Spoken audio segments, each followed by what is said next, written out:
Okay. அஸ்ஸலாமு அலைக்கும் வரஹ்மத்துல்லாஹி வபரகாத்துஹு அண்ட் குட் ஈவினிங் ஃப்ரெண்ட்ஸ். அப்ப மறுபடியும் ஒரு புதிய ஒரு செஷன்ல இருந்து நாங்க ஸ்டார்ட் பண்ணி கொண்டு போவோம்.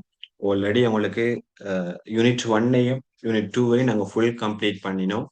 அதோட பாஸ்ட் பேப்பர்ஸ் கொஸ்டின்ஸ் வந்து அதே டியூட்ஸ்ல இருக்குது. அதே டியூட்ஸ்ல வந்து பாஸ்ட் பேப்பர் கொஸ்டின்ஸ் இருக்குது. நான் செஞ்சுட்டு வர சொன்னேன் அடுத்த கிளாஸுக்கு. யாரு செஞ்சுட்டு வந்தீங்க? செஞ்சுட்டு வந்தவங்க இருக்கிறீங்களா? யூனிட் 2ல சார் அட்லீஸ்ட் குறைஞ்சது past paper questions. Okay. Sakina செஞ்ச. வேற?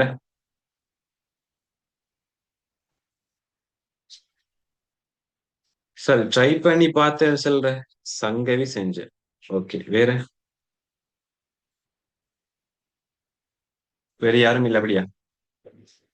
நல்ல தெளிவா பாஸ்ட் பேப்பர் கொஸ்டின்ஸும் மீக்குது, மாடல் பேப்பர் கொஸ்டின்ஸும் மீக்குது. அப்ப உங்களுக்கு வந்து 2027 ஆயிருக்கேலும் 2026 ஆயிருக்கேலும் ரெண்டு பேஜுக்கும் கிரேட் 12 வந்து மோஸ்ட் ப்ராபப்ளி மே முடியக்குள்ள முடியும். இன்றைக்கு பிப்ரவரி தானே ஸ்டார்ட். பிப்ரவரி, மார்ச், ஏப்ரல், மே இந்த 4 மாசத்துல உங்களுக்கு கம்ப்ளீட் ஆன சிலபஸ் வந்து முடியும். நாலு இல்லாட்டி மேக்சிமம் போனா ஜூன் மாசத்துக்குள்ள முடியும். ஸோ 2026 எடுத்து அவங்களுக்கு எக்ஸாம்ஸுக்கு கிட்டத்தட்ட 8ஆம் மாசம் டிலே ஆனா சம்டைம் 9 மாசம் 9ஆம் மாசம் ஆகும். அங்க 2 மந்த்ஸ் செய்யுது. அங்க ஃபுல்லாவே நாங்க பேப்பர் தான் செய்ய போறோம். சரியா? அப்ப அங்க வந்து பேப்பர் தான் செய்ய போறோம். அது இல்லாம பேப்பர் கிளாஸ் 2 வீக்ஸுக்கு ஒருக்கா நடக்கும்னு சொல்லிக்கிறேன். அதே மாதிரி 2026க்கு சாரி 2027க்கு உங்களுக்கு தியரி கிளாஸ் ஸ்டார்ட் ஆகுறது கிரேட் 13 வந்து எப்பன்னு சொன்னா இவங்களோட எக்ஸாம் முடிஞ்சுது. ஸோ அதனால அந்த 1 மாசம் 2 மாசம் கிட்டேக்குது தாராளமா கிரேட் 12 பேப்பர்ஸை நாங்க ப்ராக்டிஸ் பண்றதுக்கு. ஓகே. அது வரைக்கும் வெயிட் பண்ணாம அந்தந்த கொஸ்டின்ஸ் அந்தந்தோட செஞ்சுட்டு போனா தான் எங்களுக்கு ஈஸியா இருக்கும். அந்த கொஸ்டின்ஸை அந்தந்த இடத்துல எங்களுக்கு செஞ்சுட்டு போனா தான் ஈஸியாக இருக்கும். அதனால உங்களுக்கு டவுட் வந்து உடனே கேட்டுக்கொள்ளுங்க. அப்ப செஞ்ச சங்கவியும் சக்கீனுக்கும் டவுட் இருக்குதா அந்த கொஸ்டின்ஸ்ல? ஏதாச்சும் கஷ்டமான பார்ட் விளங்கி கொள்ளையில ஆன்சர் பண்ண இல்லாத பார்ட் இருந்துச்சா? கொஞ்சம் ட்ரிக்கி கொஸ்டின் மாதிரி.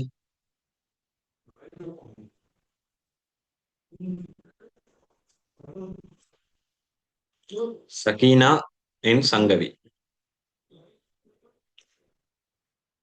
குயிக்கா சொல்லுங்க.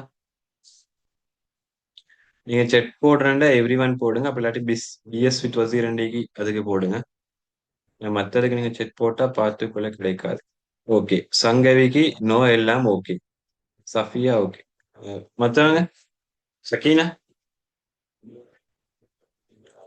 ஓகே. சக்கீனாக்கு டவுட் ஏதாச்சும்?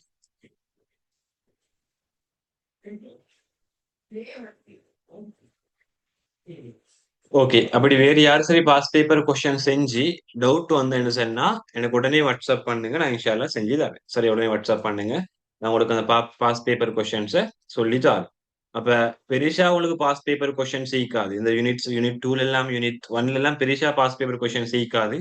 ஆனா மெயினான கொஸ்டின்ஸ் கிட்டத்தட்ட அது ரெண்டு பாடத்தை வச்சு உங்களுக்கு ஒரு 15 மார்க்ஸ் 15 மார்க்ஸ் எயின் பண்ற அளவு கூட கொஸ்டின்ஸ் வந்து ஈக்கும் உங்களோட ஒரு வருஷத்துலையும். ஸோ அதனால தாராளமா கொஸ்டின்ஸ் உங்களுக்கு செய்யலும். மினிமம் ஆக குறைஞ்சது உங்களோட எக்ஸாம்ஸுக்கு போறதுக்கு முன்னால 2026 ஆயிருக்கையிலும் 27 ஆயிருக்கையிலும் யாரா இருந்தாலும் மினிமம் நீங்க 10 வருஷம் பாஸ் பேப்பரை 10 தடவை ட்ரை பண்ணீங்கன்னு சொன்னா அதுவே போதும் உங்களுக்கு ரிசல்ட்ஸை கன்ஃபார்ம் பண்றதுக்கு. சரியா? மிச்சம் past paper questions model questions அவ்வளவு செய்ய தேவையில்லை. தாராளமா 10 வருஷம் கொஸ்டின்ஸை 10 தடவை செய்றீங்க. ரிப்பீட் ரிப்பீட் ரிப்பீட் செய்றீங்க. 10 தடவை செஞ்சீங்கன்னு சொன்னா 100% வாரண்டி பண்ணிடும். அந்த பாஸ் பேப்பர் கொஸ்டின்ஸ் மட்டும் உங்களுக்கு என்று சொல்லக்கூடிய ரிசல்ட்ஸ் எடுக்கிறதுக்கு ஷுவரா உதவி செய்யும். ஓகே. அதனால பாஸ் பேப்பர் கொஸ்டின்ஸை உடவானம் முதல் பேப்பர் கொஸ்டின்ஸ் உடவானம் கட்டாயம் செய்யறதுக்கு ரெடி ஆகுங்க. ஓகே. அப்ப இன்றைக்கு எங்கட புது ஒரு யூனிட் அரசும் வணிகமும் என்று சொல்லக்கூடிய விஷயம். நாங்க யூனிட் 1ல பேசினது சாதாரணமா ஒரு வணிகம் ஸ்டார்ட் பண்ணி மைக்ஸ்ல மியூட் பண்ணுங்க. நான் ஜாயின் பண்ணக்குள்ள பார்த்து எல்லாரும் நீங்க பேசுறது சம்டைம் ஓகே. சரியா? அப்ப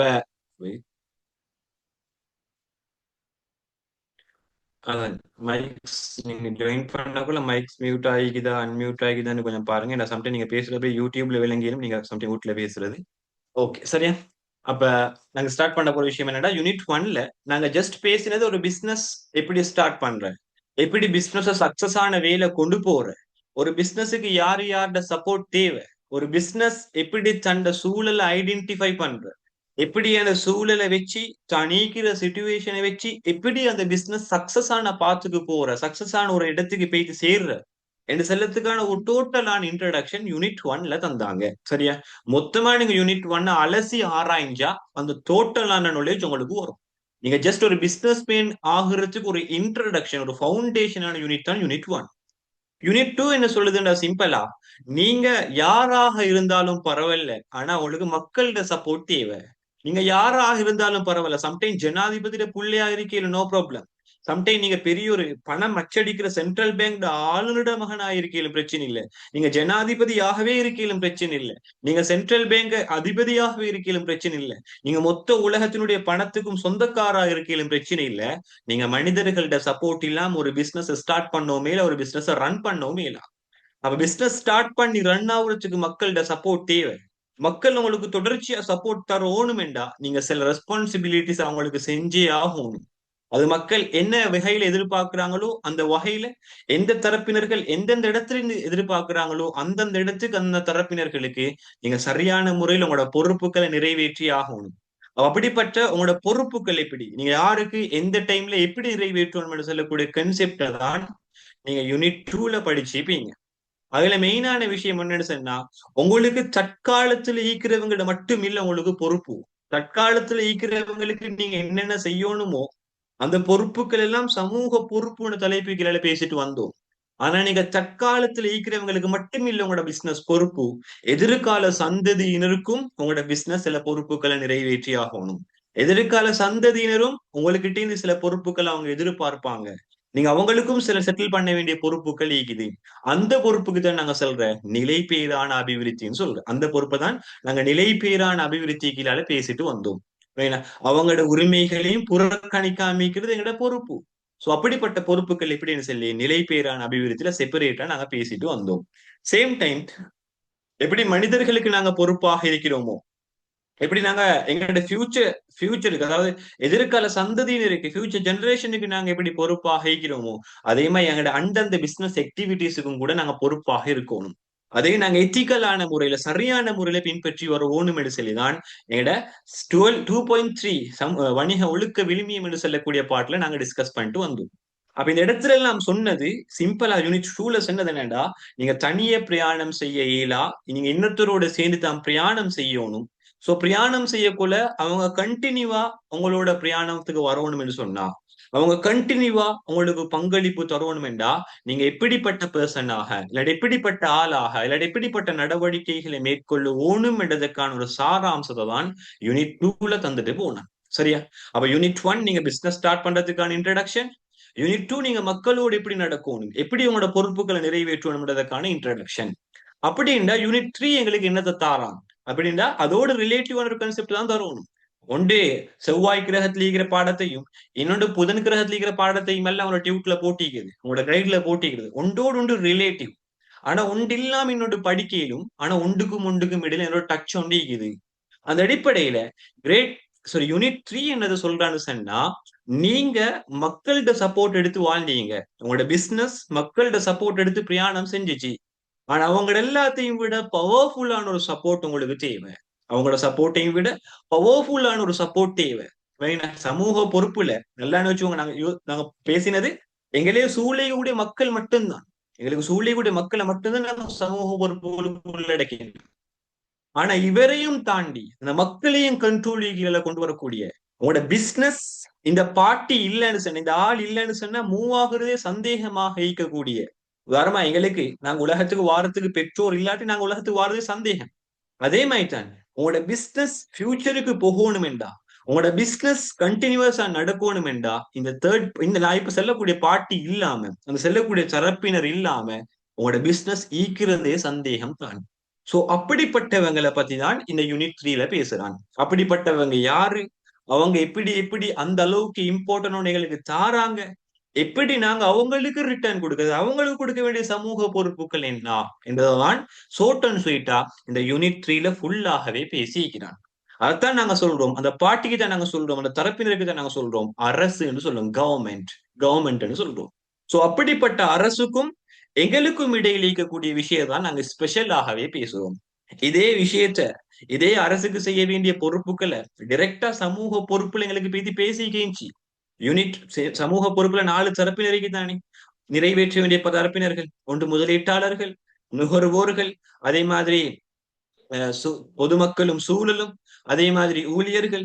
இதோட சேர்த்து 5வது ஆளா கவர்மெண்ட்டும் சேர்த்து பேசிக்கிருந்துச்சு. அது பிரச்சனை ஒன்றும் இல்லை. ஏன்னா கவர்மெண்ட்டுக்கு நாங்க சமூக பொறுப்பு நிறைவேற்றி தான் ஆகும். ஏன்னா அவங்ககிட்டயே நாங்க வாங்கி திண்டிக்கிறோம், அவங்களுக்கு ரிட்டர்ன் பண்ணணும். அதான் சமூக பொறுப்பு. ஆனா அந்த இடத்துல பேசாம வெயிட்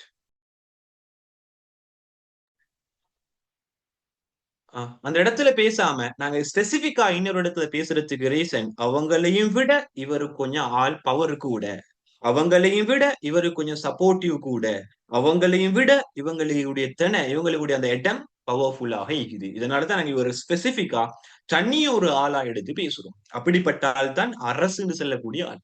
இவர் இல்லைண்டா எங்கட பிசினஸ் இல்ல. இவர் இல்லைன்னு சொன்னா எங்களுக்கு பிசினஸ் நடவடிக்கைகள் செய்ய இயலாம். இவரோட சப்போர்ட் இல்லாட்டி நாங்க நினைச்சும் எங்கட பிசினஸ பார்க்க இயலாம். அப்படிப்பட்ட ஒரு ஆள் தான் நாங்க என்னன்னு சொல்றேன்னு சொன்னா எங்கட அரசாங்கம் என்று சொல்றோம். ஓகே, அப்படிப்பட்ட ஆள் தான் அரசாங்கம். அப்ப எங்களுக்கு இந்த பிசினஸ் அரசாங்கம் இல்லாம எங்களுக்கு செய்ய இயலாம். சிம்பிளா வைங்களே, ஏன் இந்த அளவுக்கு அரசாங்கம் உங்களுக்கு பாடத்துக்கு ஃபுல்லா ஸ்டார்ட்ல இருந்து போகாம ஃபுல்லா ஒரு மெயின் கன்செப்ட் உங்களை ஃபுல்லா தலையில போட்டு அதுக்கு ஒரு ஸ்டார்ட்ல இருந்து போறதுக்கு ஈஸியாக இருக்கும். அதனால இந்த பாடத்துல இருக்கிற மெயின் கன்செப்ட் நான் உங்களுக்கு அடுத்து சொல்லித்தாரு. அதான் இப்ப சொல்ல போற விஷயம். மெயின் கன்செப்ட் என்னத்த இந்த பாடத்தை சொல்றான்னு சொல்லி, அப்ப இதுல முக்கியமா சொல்ற ஃபர்ஸ்ட் பார்ட் தான், கவர்மெண்ட் இல்லாம வணிகங்களுக்கு நிக்க இயலாம். கவர்மெண்ட் இல்லாம அது வணிகங்களுக்கு நிக்க இயலாம். வணிகங்களுக்கு இம்பார்ட்டன்டான ஆள் தான் கவர்மெண்ட் சொல்றாங்க. இந்த கவர்மெண்டும் பிசினஸும் என்று சொல்ற பார்ட் எங்களுக்கு எப்படி பார்க்கலுமெண்டா ஹஸ்பண்ட் அண்ட் ஒய்ஃப் மாதிரி, கிட்டத்தட்ட ஒரு கணவன் மனைவி மாதிரி தான் இந்த வணிகமும் அரசாங்கமும் என்று சொல்ற ஆள். ஒருத்தருக்கு இன்னொருத்தர் இல்லாம இருக்கே இல்ல. அப்படிப்பட்ட ஒரு சிச்சுவேஷன்ஸ் தான் இந்த பிசினஸுக்கும் அரசாங்கத்துக்கும் ஈக்கிற லிங்க். சரியா? அரசாங்கத்துக்கும் பிசினஸுக்கும் ஈக்கிற லிங்க். அப்ப பிசினஸுக்கு இந்த கன்செப்ட் தெரியும். அரசாங்கம் இல்லாம எங்களுக்கு ஒன்றும் செய்ய இயலான்னு தெரியும். தெளிவா விளங்கிடுங்க. இது ஒரு கதமாய் நினைவிடுங்க. பிசினஸுக்கு சாதாரண வணிக நடவடிக்கை வணிகங்களுக்கு தெரியும். கவர்மெண்ட் இல்லாம எனக்கு ஒரு வேலையும் செய்ய இயலா என்று சொல்லக்கூடிய அடிப்படை விஷயம் யாருக்கு தெரியும்? கவர்மெண்ட்டுக்கு தெரியும். சாரி, பிசினஸுக்கு தெரியும். அப்ப பிசினஸ் ஏன்னு சொன்னா, உதாரணமா வைங்களே, உங்களோட வீட்டுக்கு முன்னுக்கு ஒரு காணொடு வைத்து கொண்டு இருக்குது. ஒரு வீட்டுக்கு முன்னுக்கு அழுக்கு தண்ணிகள் ஓடக்கூடிய ஒரு அழுக்கடைஞ்ச ஒரு கழிவு நீர் ஓடக்கூடிய ஒரு காணொண்டு ஓடிக்கொண்டு இருக்குது. காணன்னு சொன்னா சாக்கடைன்னு சொல்றோம். சரியா? அப்படிப்பட்ட ஒரு விஷயம் வந்து ஓடிக்கொண்டு இருக்குது. இப்ப ஒரு வீடு மட்டும் இல்ல, ஒரு 4-5 வீடு அந்த சாக்கடையால பாதிக்கப்பட்டு கொண்டு இருக்குது. ஆனா உங்களுக்கு அது ஒரு பாதிப்பு வாரீங்க. கிட்டத்தட்ட அந்த சாக்கடை இல்லாமக்கிறதுக்கு 1,00,000 கொஸ்ட் போகுதுன்னு சொன்னா, நீங்க ஒரு நாளும் என்ன செய்ய போறல்ல, நீங்க முன் வந்து அந்த சாக்கடையை நீ இல்லாமாக்க போறல்ல. அப்படித்தான் மனுஷன் அந்த அளவுக்கு தான் சுயநலமாக இருந்து கொண்டிருக்கிறாங்க. இதே சாக்கடை இந்த ஹோட்டலுக்கு முன்னால் ஓடிக்கொண்டிருக்குது. அதே மாதிரி ஹோட்டல் பாதிப்படைஞ்சு கொண்டிருக்குது. இந்த சாக்கடை இல்லாமக்கிறதுக்கு 1,00,000 கொஸ்ட் போறேன்னு சொன்னா, நான் சுயமா போயிட்டு செய்ய போறல்ல. அப்ப எனக்கு அடிப்படை அந்த சாக்கடை இல்லாமக்கினா தான் கஸ்டமர் என்கிட்ட வருவான். என்ன சொன்னா சாக்கடைக்கு அந்த சுத்தி இருக்கக்கூடிய அந்த நாங்க சொல்லுவோம் கொசுன்னு சொல்றோம். அந்த கொசு அந்த அந்த சாக்கடையை ஃபுல்லா சுத்திட்டு அதே வந்து எங்கட ஹோட்டல்ல இருக்கக்கூடிய சோட்டிஸ் மேலேயோ இல்லாட்டி எங்கட ஹோட்டல்ல இருக்கக்கூடிய சாப்பாடு மேலேயோ சுத்தி கொண்டு இருந்தேன்னு சொன்னா, இதை பாக்குற கஸ்டமர் அடே இப்படிப்பட்ட ஹோட்டலுக்கா நாங்க தின்ன வரணும் என்று சொல்லிட்டு யாரும் வர மாட்டாங்க. அவையோட மெயின் கஸ்டமர் பேஸ் உடையுது இப்படிப்பட்ட ஒரு அழுக்கு நீர் ஓடுறதால. அப்படிப்பட்ட அழுக்கு நீரை அகற்றுறது எனக்கு ஜென்ரலா தெரியும் ஆக இம்பார்ட்டன்டான விஷயம் என்று சொல்லி, ஆனாலும் நான் என்ன செய்ய போறல, என்னோட சொந்த 1,00,000 போகுமேன்னு சொல்லி நான் அழுக்க என்ன செய்ய போறல. நானா இருந்தாலும் சரி, நீங்களா இருந்தாலும் சரி, பிசினஸ் ஆயிருந்தாலும் அப்படித்தான் யோசிக்கிறேன். நாங்க அழுக்க அந்த செய்ய போறல, கழிவை அகற்ற போறல. அதுவும் யார் வரக்கான் வெயிட் பண்ணுவோம்? கவர்மெண்ட் வரக்காட்டிலும் வெயிட் பண்ணுவோம். பாருங்க, அப்ப எனக்கு சொந்தமான வேலை, இந்த வேலையை கூட நான் சொந்தமா செய்யறல்ல, கவர்மெண்ட் சப்போர்ட்டிவ் இல்லாம. அந்த இடத்துலயும் கவர்மெண்ட் சப்போர்ட் இருக்குது. அதே மாதிரி சிம்பிளா யோசிச்சு பாருங்க. இந்த இடத்துல எவ்வளவு ஹைவே போட்டிக்கிறான், எவ்வளவு மெயின் ரோட்ல காப்பட் ரோ போட்டு வச்சுக்கிறான். இப்படிப்பட்ட ஹைவேயோ இல்லாட்டி காப்பட் வேயோ இல்லாட்டி சாதாரணமா கல்லும் முள்ளும் நிறைஞ்ச ஒரு மண் ரோட்டாக இருந்திருந்தா இன்றைக்கு தக்காளி வெஜிடபிள் வியாபாரம் செய்யறவங்களோட நிலைமையை யோசிச்சு பாருங்க. அவங்க அந்த ப்ரொடக்ட் டிரான்ஸ்போர்ட்ல கொண்டு வரக்குள்ளே தக்காளி அவங்க டிரான்ஸ்போர்ட் பண்ணக்குள்ளே கொழும்புல இருந்து வரக்குள்ள உதாரணமா கொழும்புல இருந்து பலங்கொடைக்கு வரணுங்க 150 கிலோமீட்டர் தூரம். அப்ப 150 கிலோமீட்டர் தூரத்தை தாண்டி அவங்க வரக்குள்ள தக்காளி அவங்க ஏத்திருந்தா இறக்கக்குள்ள தக்காளி இருக்காது, தக்காளி சோஸ் தான் நீக்கும். அப்ப அந்த அளவுக்கு தக்காளி பழுதடைஞ்சிக்கும். ஆனா இன்றைக்கு பழுதடையாம கொண்டு வரதுக்கு எவ்வளவு வசதியாக இருக்குது இந்த மெயின் ரோட், இந்த காப்பர்ட் ரோட் எல்லாம். அப்ப இது யாரால கொண்டு வந்த? கவர்மெண்டால கொண்டு வந்த. அப்ப கவர்மெண்ட் எவ்வளவு ஒரு சப்போர்ட்டிவ் பண்றாங்க எங்கட டிரான்ஸ்போர்ட்ல, எங்கட சுத்தம் விஷயத்துல, எங்கட பிசினஸ கண்டினியூ பண்ற விஷயத்துல. அப்ப இது எல்லாமே பிசினஸுக்கு தெரியும். இது எல்லாமே பிசினஸுக்கு தெரியும். கவர்மெண்ட் இவ்வளவு ஒரு சப்போர்ட்டிவான ஆள். இவர் இல்லாம எங்களுக்கு மூவ் ஆன் ஆக இயலா என்று சொல்லக்கூடிய விஷயம் கவர்மெண்ட்டுக்கு தெரியும். சாரி, கவர்மெண்ட்ல பிசினஸுக்கு தெரியும். அப்ப இந்த பிசினஸ் இதை அப்படியே வச்சு கொள்றீங்கிறாங்க. உதாரணமா லைஃப் பார்ட்னர் எடுங்கள். இப்ப இது கணவர் ஹஸ்பண்ட், இது ஹஸ்பண்ட் இது ஒய்ஃப் எடுத்தா ஒய்ஃபுக்கு தெரியும் ஹஸ்பண்ட் இம்பார்ட்டன்ட், எவ்வளவு பெரிய வேலையை ஒன்று செய்யறாரு எங்களுக்காக சொல்லி தெரியும். ஆனா இவன் என்ன செய்ய போறல்ல, அந்த இம்பார்ட்டன்ட் சொல்லி உடனே இவரு இந்த வைஃப் இவங்களோட ரிலேட்டிவ் பண்ண அப்படின்னு சொன்னா உறவு பேண போறல்ல. அதாவது அடி இவ்வளவு இம்பார்ட்டன்ட், நான் இவர்கிட்ட போயிட்டு சொன்னா இவர் ஈகோ, இந்த சிம்பிளாவீங்களே இவங்க ஈகோ கூடினவங்கன்னு யோசிங்க. அப்ப இப்படிப்பட்ட ஆள் டிரெக்டாவே இவங்கள்ட்ட போயிட்டு நீங்க இவ்வளவு சப்போர்ட் பண்றீங்க, எங்களுக்காக இவ்வளவு கஷ்டப்படுறீங்க, நீங்க எங்களுக்கு இவ்வளவு தேவையாக ஈக்கிறீங்கன்னு சொன்னா இவட மார்க்கெட்டோடையும் என்று இவன் நினைக்கிறா. அதனால என்ன செய்ய போறல்ல, ஒரு நாளும் அந்த சப்போர்ட்டிவ சொல்லி இவங்கள்ட்ட அந்த உறவை மெயின்டைன் பண்ண போறல்ல. இவர் தன்னை கெத்த அப்படியே வச்சு கொண்டு இருக்கிறான். இப்படிப்பட்டால் தான் பிசினஸ், இப்படிப்பட்டால் தான் பிசினஸ் நினைவு வச்சுக்கோங்க. ஆனா இவர் யாரு? ஹஸ்பண்ட். இவர் தான் கவர்மெண்ட். கவர்மெண்ட்டுக்கு தெரியும், கவர்மெண்ட்டுக்கு தெரியும் எப்படி கவர்மெண்ட் இல்லாம பிசினஸ் ரன் ஆகும் இல்லையோ அதே மாதிரி தான் பிசினஸ் இல்லாம கவர்மெண்ட்டும் ரன் ஆக இயலாம். நீங்க சம்டைம் யோசிக்கலும் கவர்மெண்ட் ரன் ஆகிறதுக்கு பிசினஸ் எல்லாம் தேவையாண்டு யோசிக்கலும். ஆனா டெபினெட்லியாவே 100%க்கு 1000% எங்களுக்கு சொல்லிடும் கவர்மெண்ட் பிசினஸ் ஒன்று இல்லாம எங்க இயலாம். ஏன்னு சொன்னா இந்த கவர்மெண்டுடைய மெயின் டார்கெட் என்ன? கவர்மெண்டுடைய மெயின் டார்கெட் நாங்க நேற்று எக்கனாமிக்லயும் பேசினோம்.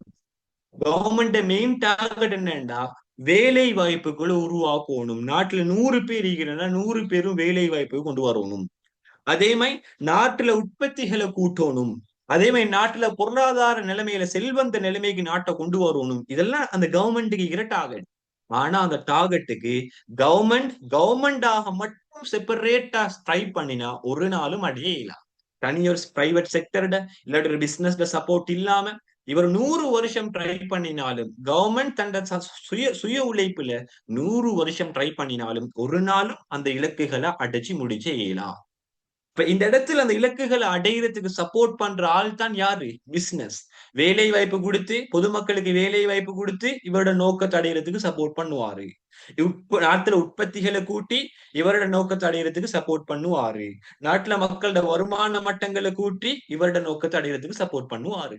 அப்ப இவரோட நோக்கம் அடையிறது தங்கி இவரோட நோக்கமும் கூட இவரோட சப்போர்ட்டாக தான் அடைஞ்சு கொண்டே இருக்குது. சிம்பிளா ஹஸ்பண்ட் நோக்கம் கூட ஒய்ஃப்ட நோக்கத்தால ஒய்ஃப்ட உதவியால தான் அடைஞ்சு கொண்டு இருக்குது. இந்த விஷயம் யாருக்கு தெரியும்? ஹஸ்பண்ட் மாயிக்க கூடிய கவர்மெண்ட்டுக்கு தெரியும். அப்ப கவர்மெண்ட்டுக்கு தெரியும் பிசினஸ் இல்லாம எங்க இயலாம், பிசினஸுக்கு தெரியும் கவர்மெண்ட் இல்லாம எங்க இயலாம். அப்ப இவங்க 2 பேர்களையும் ஒன்றோடு ஒன்று இணைச்சாதான் அந்த நாட்டுல இவங்களோட நோக்கமும் நிறைவேறும், இவங்களோட நோக்கமும் நிறைவேறும். இன்றைக்கு உலகத்துல 2 தரப்பினர் தான் நீங்க உண்டு, கவர்மெண்ட் அடுத்தது பிசினஸ் அடுத்தது பொதுமக்கள். பொதுமக்களுடைய எல்லா நோக்கமும் கவர்மெண்டுடைய எல்லா நோக்கமும் பிசினஸ் உடைய எல்லா நோக்கமும் நிறைவேறணும் என்றா இவங்க 2 பேரும் ஒன்றுக்குள்ளுக்கு வரணும். அதாவது ரிலேஷன்ஷிப்பை மெயின்டைன் பண்ணணும். இவங்களோட ரிலேஷன்ஷிப் உள்ளுக்கு பிரச்சனை வரப்படாது, இவங்களோட ரிலேஷன்ஷிப் உடைஞ்சு போகப்படாது. அப்ப உடைஞ்சு போகப்படாதுன்றா யாராச்சும் ஒருத்தர் என்ன செய்யணும்? மற்றவங்களுடைய இம்பார்ட்டன்ட சொல்லி ரிலேஷன்ஷிப்பை மெயின்டைன் பண்ணணும். அப்படி இல்லாட்டி இவங்களுக்கு இடையில இருக்கக்கூடிய ரிலேஷன்ஷிப் துண்டிச்சு போயிட்டுடும். இவங்களுக்கு கூட ரிலேஷன்ஷிப் இல்லாமாக்கி போயிட்டு விடும். வைங்களே எக்ஸாம்பிள் ஒன்று வைங்களேன். எப்படிப்பட்ட கதைன்னு சொன்னா சிம்பிளா இப்படிதான். சரியா?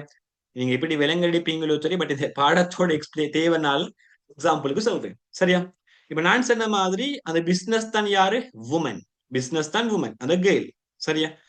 கேர்ள் வைப்போம். இது கேர்ள். டபிள்யூ போட்டிகள் இது கேர்ள். சரியா? இது உமன். அப்ப இந்த உமனுக்கு யாருடைய இம்பார்ட்டன்ட் தெரியும்? மென். ஆணாக இருக்கக்கூடிய ஆண் டபிள்யூ எம் போடியன் ஆணாக இருக்கக்கூடிய இவருடைய இம்பார்ட்டன்ட் தெரியும். அப்ப இவர் இந்த மென் தான் யாருக்கு உதாரணம் எடுச்சா கவர்மெண்ட்டுக்கு உதாரணம். யாருக்கு உதாரணம்? கவர்மெண்ட்டுக்கு உதாரணம். இந்த மென் தான் உமன் தான் யாருக்கு உதாரணம் எடுச்சா பிசினஸுக்கு உதாரணம். பிசினஸுக்கு உதாரணம். சரியா? பிசினஸ் உதாரணம். பிசினஸ்னா வணிகங்கள். சாதாரணமா சில்லறை கடை, ஹோட்டல், கம்பெனிஸ் எல்லாமே இதுக்கு வரும். அப்ப இவருக்கு இவங்கட இம்பார்ட்டன்ட் தெரியும். யாரோட? மென்ட இம்பார்ட்டன்ட் தெரியும் இந்த பிசினஸுக்கு அல்லது இந்த உமனுக்கு தெரியும். இந்த மென்னுக்கு அல்லது இந்த கவர்மெண்ட்டுக்கு சிம்பிளா சொல்ல போனா இந்த உமன் பெண்ட அப்படி இல்லாட்டி இந்த பிசினஸ் இம்பார்ட்டன்ட் தெரியும். சோ இவங்க ரெண்டு பேரும் மத்தவங்களோட இம்பார்ட்டன்ட் தெரியும். அப்ப இவங்க ரெண்டு பேருக்கும் இடையில ஒரு டைட்டான, ஒரு பவர்ஃபுல்லான, ஒரு ஸ்ட்ராங்கான ரிலேஷன்ஷிப் மெயின்டைன் ஆனன்னு சொன்னா நிச்சயமாக அந்த ரிலேஷன்ஷிப்பால இவங்களோட டார்கெட்டும் நிறைவேறப்படும், இவங்களோட டார்கெட்டும் நிறைவேறப்படும். இப்ப இவங்க ரெண்டு பேரோட டார்கெட் நிறைவேறன்னு சொன்னா இவங்க ரெண்டு பேரும் பேஸ் பண்ணிக்கூடிய அந்த கண்ட்ரி டெவலப் ஆகும். ஸ்ரீலங்கான அந்த கண்ட்ரி டெவலப் ஆகும். அப்ப அந்த கண்ட்ரி டெவலப் ஆகுறதுக்கு இவங்கள்ட்ட ரிலேஷன்ஷிப் மெயின்டைன் ஆகணும். ஆனா யாரு? இந்த பெண் எடுத்தா, இந்த உமன் எடுத்தா சும்மா யோசிங்க, ஈகோல அதிகமானவங்க. பொதுவா பிராக்டிகல்லையும் அப்படித்தானே. சரியா? பிராக்டிகல்லையும் பெண் எடுத்தது ஈகோல கூடத்தானே.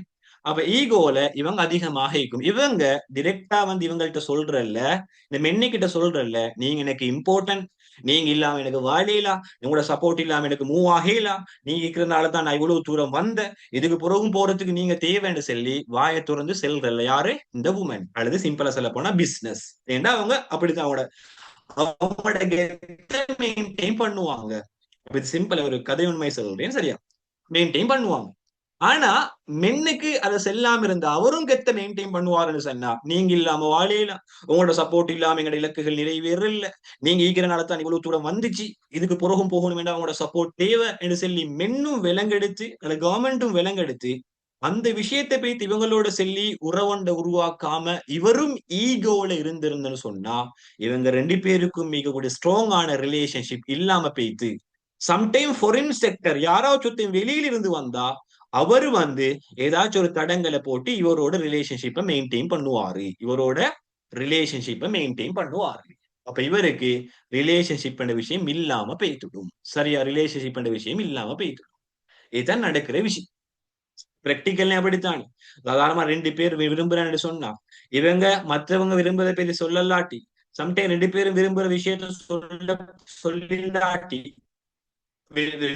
இவரு அவரை விரும்புற அவர் இவரை விரும்புற விஷயம் ரெண்டு பேருமே சொல்லிக் கொள்ளாட்டி யாருக்கும் மத்தவங்க விரும்புற தெரியா. சோ அதனால விரும்புற தெரியா சுட்டி வேறொருத்தர் வந்து சொல்லக்கொள்ள சம்டைம் அவரோட கனெக்ட் ஆவே இயலும். சரி? அவரோட கனெக்ட் ஆவே இயலும். அப்ப அதனால இந்த இடத்துல ப்ராப்ளம் இவங்க ரெண்டு பேருக்கும் இடையில ரிலேஷன்ஷிப் உடைய இயலும். இவங்க ரெண்டு பேருக்குடைய உறவு உடையிலும். உடஞ்சா இவங்களோட நோக்கமும் நிறைவேறாது, இவங்களோட நோக்கமும் நிறைவேறாது, இவருடைய நோக்கமும் நிறைவேறாது. ஓகே, இவருடைய நோக்கமும் நிறைவேறாது. ஏண்டா இன்னொருத்தர் வந்துட்டாரு, உதாரணங்களே போன்லயும் ப்ளூடூத் ஒன் பண்ணி ப்ளூடூத் ஒன் பண்ணினாதான் என்ன செய்யும்? ப்ளூடூத்லயும் பவர் ஒன் பண்ணினாதான் ரெண்டும் கனெக்ட் ஆகும். ப்ளூடூத்ல பவர் ஒன் பண்ணிக்குது, போன்ல பவர் ஒன் பண்ணிலாட்டி வேற யாராச்சும் போன்ல ப்ளூடூத் ஒன் பண்ணிருந்தா அவரோட ப்ளூடூத் கனெக்ட் ஆகும். அத மாதிரி தான் கன்செப்ட். அப்ப இங்க இவர் ப்ளூடூத் ஒன் பண்ணி வச்சுக்கோணும், இவரையும் ப்ளூடூத் ஒன் பண்ணிக்கோணும். அப்ப ரெண்டு பேரும் தான் ப்ளூடூத் கனெக்ட் ஆகும். இவங்க ஒன் பண்ணி இவர் ஒன் பண்ணிலாட்டி, இவர் ஒன் பண்ணி இவங்க ஒன் பண்ணிலாட்டி இன்னொரு டிவைஸோட பொதுவாகவே கனெக்ட் ஆகும். ஓகே? அப்ப இதுதான் இதுதான் மெயின், இதுதான் பிஹைண்ட் கான்செப்ட். இந்த பாடத்தினுடைய மொத்த கான்செப்ட் இவ்வளவுதான். அப்ப இந்த இடத்துல யாராச்சும் ஒருத்தர் இறங்கி போகணும்.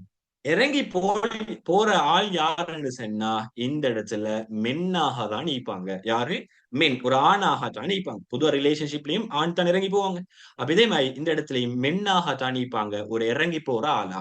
அப்ப கவர்மெண்ட் வந்து அவருடைய இம்பார்ட்டன்ட் பிசினஸ் இம்பார்ட்டன்ட் விலங்கெடுத்து கவர்மெண்ட் வந்து ரிலேஷன்ஷிப்பை பிசினஸோட மெயின்டைன் பண்றதுக்கு பல வேலைகளை செய்வாரு. செஞ்சாலும் இந்த பிசினஸ் என்ன செய்யறல்ல, இந்த பிசினஸ் விமன் லேசில கண்டு கொள்றல்ல. அப்படித்தானே? உதாரணமா ஒரு போய் வந்து சாதாரணமா எக்ஸ் ஒருத்தரை விரும்பி எக்ஸுக்கு முன்னுக்கு எவ்வளவு தான் விரும்புறேன்னு சொல்லி பணம் ஒன்று காட்டினாலும் கணக்கு எடுக்கிறல்ல. ஏன்னா அது ஒரு கெத்து. இப்ப அதமாய் ஒன்றுதான் இவர் பி இந்த உமன் நல்ல ஒரு கெத்தை மெயின்டைன் பண்ணி கொண்டு இருப்பாங்க.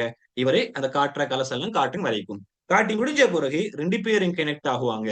அப்ப இவங்கட உதவி இவங்களுக்கும், இவங்கட உதவி இவங்களுக்கும் ஈக்கும். இதனால நாடு டெவலப் ஆகும். இதுதான் பிஹைண்ட் கான்செப்ட்.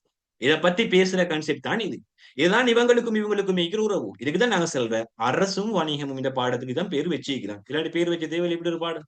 அப்ப இவங்க 2 பேரும் வேற வேற ஆட்கள். 2 பேரும் வேற வேற கான்செப்ட், வேற வேற துறையினர். 2 பேருக்கும் இவருடைய ரிலேஷன்ஷிப்ப பேசுற விஷயம் தான் இந்த விஷயம். ஓகே. அப்ப இதுதான் இந்த கான்செப்ட்ல சொல்ல வர டோட்டலான விஷயம். அப்ப இதுல இவரும் முக்கியம், இவரும் முக்கியம், இவங்க 2 பேருக்கும் இருக்கக்கூடிய ரிலேஷன்ஷிப் முக்கியம். அந்த ரிலேஷன்ஷிப் எப்படி மெயின்டைன் ஆகுது, அதுல இவர் இப்படி இன்வால்வ் ஆகுறாங்க, அதுல இவர் எப்படி இன்வால்வ் ஆகுறாங்க, இந்த இன்வால்வ்மெண்ட் ரெண்டும் எப்படி நாட்டுல சக்சஸ உறுதி செய்து என்பதுதான் இந்த பாடம். இது கிளியரா உங்களுக்கு? இன்னைக்கு கான்செப்ட் கிளியரா? இந்த பாடம் ஸ்டார்ட் ஆகுறதுக்கு முன்னால சமரி கிளியரா உங்களுக்கு? யாராச்சும் இஸ் திஸ் கிளியர்? இந்த பாடத்துக்காக வேண்டித்தான் இந்த கான்செப்ட் எடுத்து அதுக்கு பதில் இந்த பாடத்தை தவிர வேற ஒன்றும் யோசிச்சுட்டு வாணும். இது உங்களுக்கு தேவை, உங்களுக்கு தெரியும்னால தான் இந்த கான்செப்ட் எடுத்திக்கிறேன். சரியா? அதுல இவரன் ஒரு லவ் ஸ்டோரி சொல்றாருன்னு சொல்லலாம் யோசிச்சுட்டு வாணும். பாடத்தோட ரிலேட்டிவ்னால தான் சொன்னேன். சம்டைம் உங்களுக்கு அப்படி ஸ்டோரிஸ் சொன்னாலும் கூட இன்ட்ரெஸ்டிங் ஆயிக்கும் தானே. ஓகே. சரியா? டவுட் இருந்தா கேளுங்க. சரி, இந்த பாடத்துல டவுட் வந்தா தாராளமா உங்களுக்கு கேளு. சரியா? அப்ப இதுதான் முக்கியமான விஷயம். அப்ப நான் சொன்னேன் தானே, அந்த ரிலேஷன்ஷிப்பை மெயின்டைன் பண்றதுக்கு யார் இறங்கி போறாளிங்க? யாராச்சும் ஒருத்தர் ரிப்ளை தாங்க. யார் இறங்கி போவாரு? கவர்மெண்டா இல்லாட்டி பிசினஸா? எனக்கு அந்த ரிலேஷன்ஷிப் போகணும், நான் போகாட்ட அந்த ரிலேஷன்ஷிப் உடையும் என்று சொல்லி பயந்து யார் இறங்கி போவாங்க இந்த இடத்துல? Very good. யாரு? கவர்மெண்ட். இறங்கி போறாள் யாரு? கவர்மெண்ட். அப்ப இறங்கி போக்கள் நான் சொல்லத்தானே, உதாரணமா நீங்க வைங்களேன் எக்ஸாம்பிளுக்கு உங்களோட ஸ்கூல்லயும் நீங்க பார்த்திருப்பீங்க. இந்த சீன் பார்த்து இல்லாம இல்ல, அதனால தான் நான் சொல்றேன். சரியா? இது இந்த அளவுக்கு பார்த்தே இல்லாத அளவுக்கு யாரும் கண்ணை பொத்தி கொண்டு ஸ்கூல்ல போறல தானே. பொது ஸ்கூல் போயிட்டு சீன் எல்லாம் நீங்க கண்டிப்பீங்க. அதனால அதே விஷயத்தமை கன்செப்ட ஃபுல்லா விளங்கப்படுத்துறேன். டவுட் இருந்தா கேளுங்க.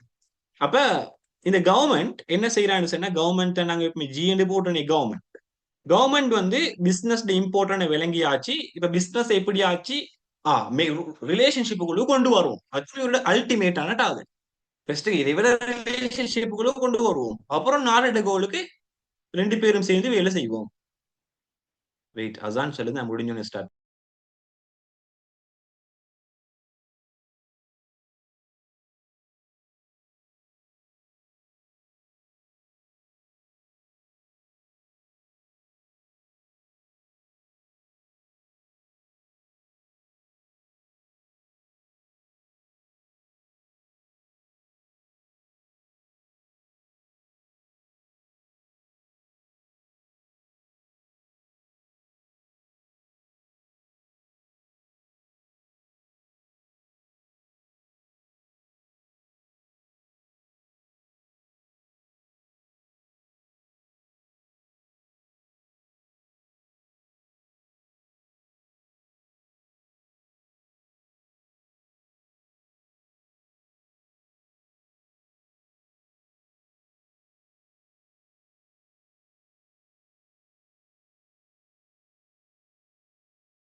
ஓகே, நான் பேசுறது கிளியர் தானே? அதான் முடிஞ்சா ஸ்டார்ட் பண்றேன். சிம்பிளா யோசிங்களே. இந்த இடத்துல ஜி என்று சொல்லக்கூடிய ஆள் கவர்மெண்ட், பி என்று சொல்லக்கூடிய ஆள் பிசினஸ். அப்ப பிசினஸுக்கு கவர்மெண்ட் இம்பார்ட்டன்ட் தெரியும், கவர்மெண்ட்டுக்கு பிசினஸ் இம்பார்ட்டன்ட் தெரியும். அதனால கவர்மெண்ட்டுக்கு வந்து உப்பரிமை பட்டிக்கு சரியா, உப்பரிமை பட்டிக்கு உதாரணமா இதுதான் போய் உப்பரிமை பட்டிக்கு இந்த கேர்ள் டீம் போட்டு உப்பரிமைக்கு தெரியும் சரியா. இவருக்கு பயம் சம்டைம் அடே நான் பேசாம போனா, நான் பேசி இந்த விஷயத்தை நான் விரும்புற விஷயத்த சொல்லாம போனா இவங்க சம்டைம் இன்னொருத்தரோட கனெக்ட் ஆகுவாங்களோ என்ற ஒரு பயம் இருக்குது யாருக்கு? ஜிக்கு. ஜிக்கு பயம் உண்டு இருக்குது சரியா. அதனால ஜி இறங்கி வாரத்துக்கு எவ்வளவு வந்தாலும் ரெடி, கவர்மெண்ட் இறங்கி போறதுக்கு எவ்வளவு வந்தாலும் ரெடி சரி, கவர்மெண்ட் எவ்வளவு வந்தாலும் இறங்கி போறதுக்கு ரெடி.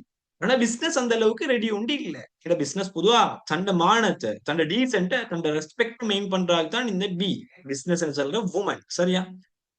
அதனால பிசினஸ் மெயின்டைன் பண்ணக்கூடிய இந்த கெத்த கவர்மெண்ட் நானும் கெத்து காட்டினேன்னு சொன்னா கட்டாயம் எந்த டிவைஸ் உதாரணமா நான் ப்ளூடூத் ஒன் பண்ணி நான் போன் ப்ளூடூத் ஒன் பண்ணாம இருந்தேன்னு சொன்னா கட்டாயம் இன்னொரு போனுக்கு கனெக்ட் ஆகிடும் சரியா. அப்ப அதனால அந்த கனெக்ஷன் ஸ்ட்ராங் ஆன பிறகு நான் அதுக்குள்ள வந்து மறு ஏண்ட ப்ளூடூத்தை கனெக்ட் பண்ணிக்கொள்ள இயலா.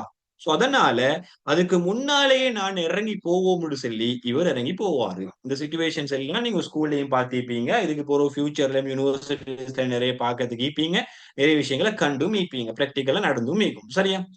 இப்ப இந்த கவர்மெண்ட் தானே டிரெக்டா பேய்த்து இப்ப ட்ரெண்ட் படி டிரெக்டா பேய்த்து இப்படிதான் உங்களை விரும்புறேன்னு சொல்லி ஜஸ்ட் சிம்பிளா சொன்னா யாரும் கணக்கு எடுக்கிறாங்க இல்ல, அப்படித்தானே கணக்கு எடுக்கிறாங்க இல்ல, பொதுவா அப்படித்தானே. சும்மா ஜஸ்ட் ஓகே நான் விரும்புறேன்னு சொல்லி செட்ல போட்டா கணக்கு எடுக்கிறாங்க இல்ல.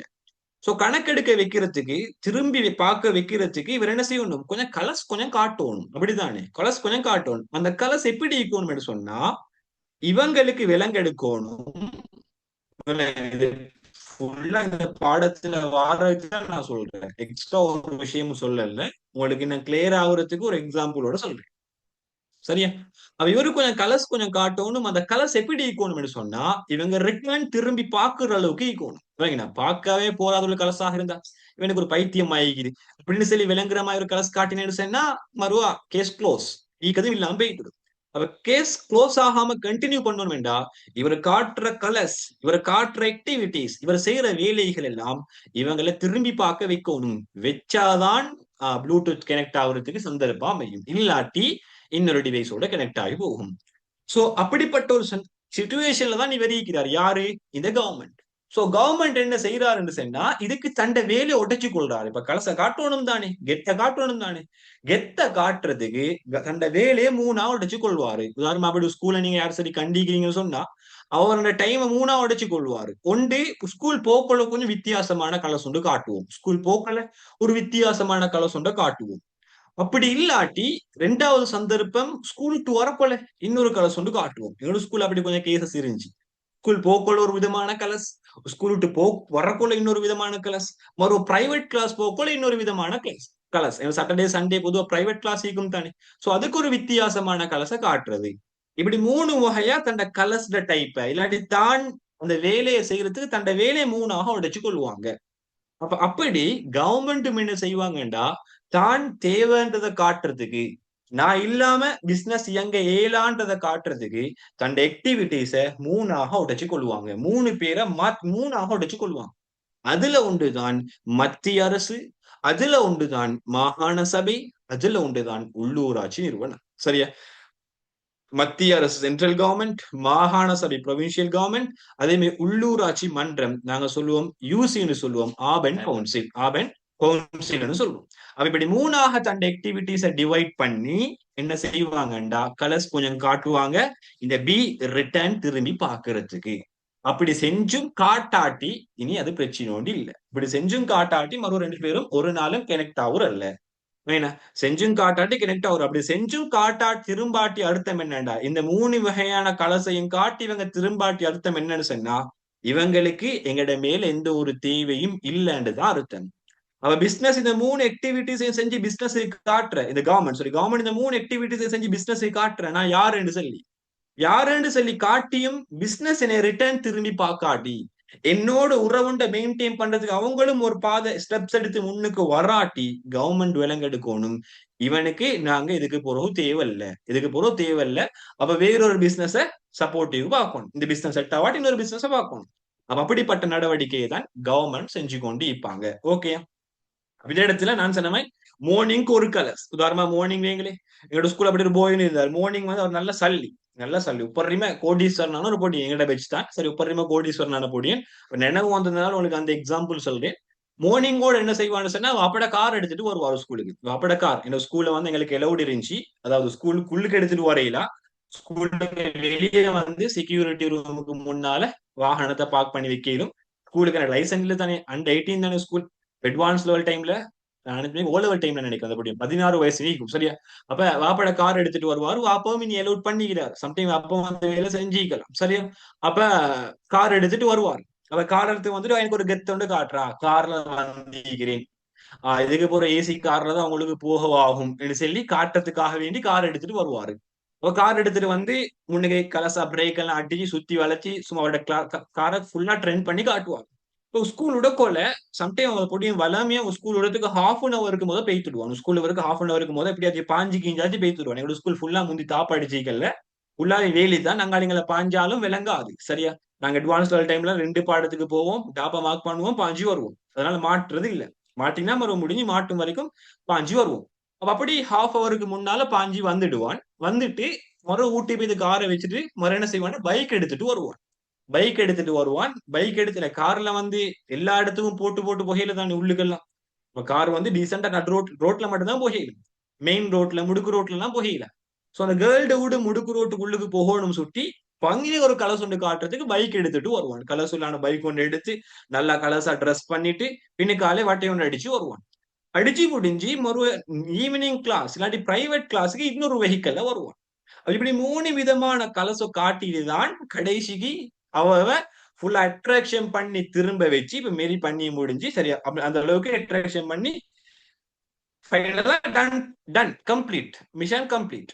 அப்ப அதே மாதிரி தான் நீங்க பிசினஸ், இங்க கவர்மெண்ட்டும் அதே மாதிரி தான் சண்டை மிஷனை கம்ப்ளீட் ஆகி கொள்றதுக்கு பிசினஸ் இவரின் பக்கம் இழுத்து கொள்ளுது, பிசினஸுக்கு இவர் மீது அட்ராக்ஷன் உருவாக்குறதுக்கு 3 அடிப்படையில என்ன செய்வாங்க, கலச காட்டுவாங்க. மத்திய சபை, மாகாண சபை, உள்ளூராட்சி மன்றம் என்ற பேர்ல 3 அடிப்படையில கலச காட்டுவாங்க.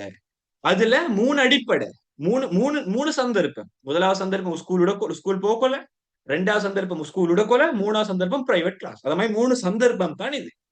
இப்போ ஸ்கூல் போக்கோலையும் வரக்கொலையும் அதே மாதிரி கிளாஸஸ் போக்கோலையும் மூணு மூணு மூணு தானே அவரோட மெயின் டைம், கலர்ஸ் காட்டுறதுக்கான மெயின் டைம் அது தானே.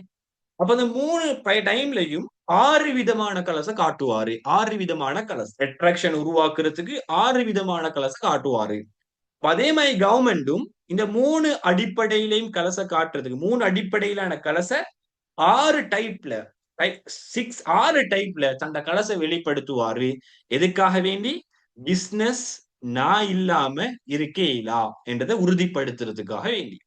அந்த 6ல முதலாவது உதாரணமே இந்த பொடி முதலாவது வாரதுமே முதலாவது எப்படிப்பட்ட டைப்பான கலர்ஸ் காட்டுறேன்னு 3 நேரம் தானே.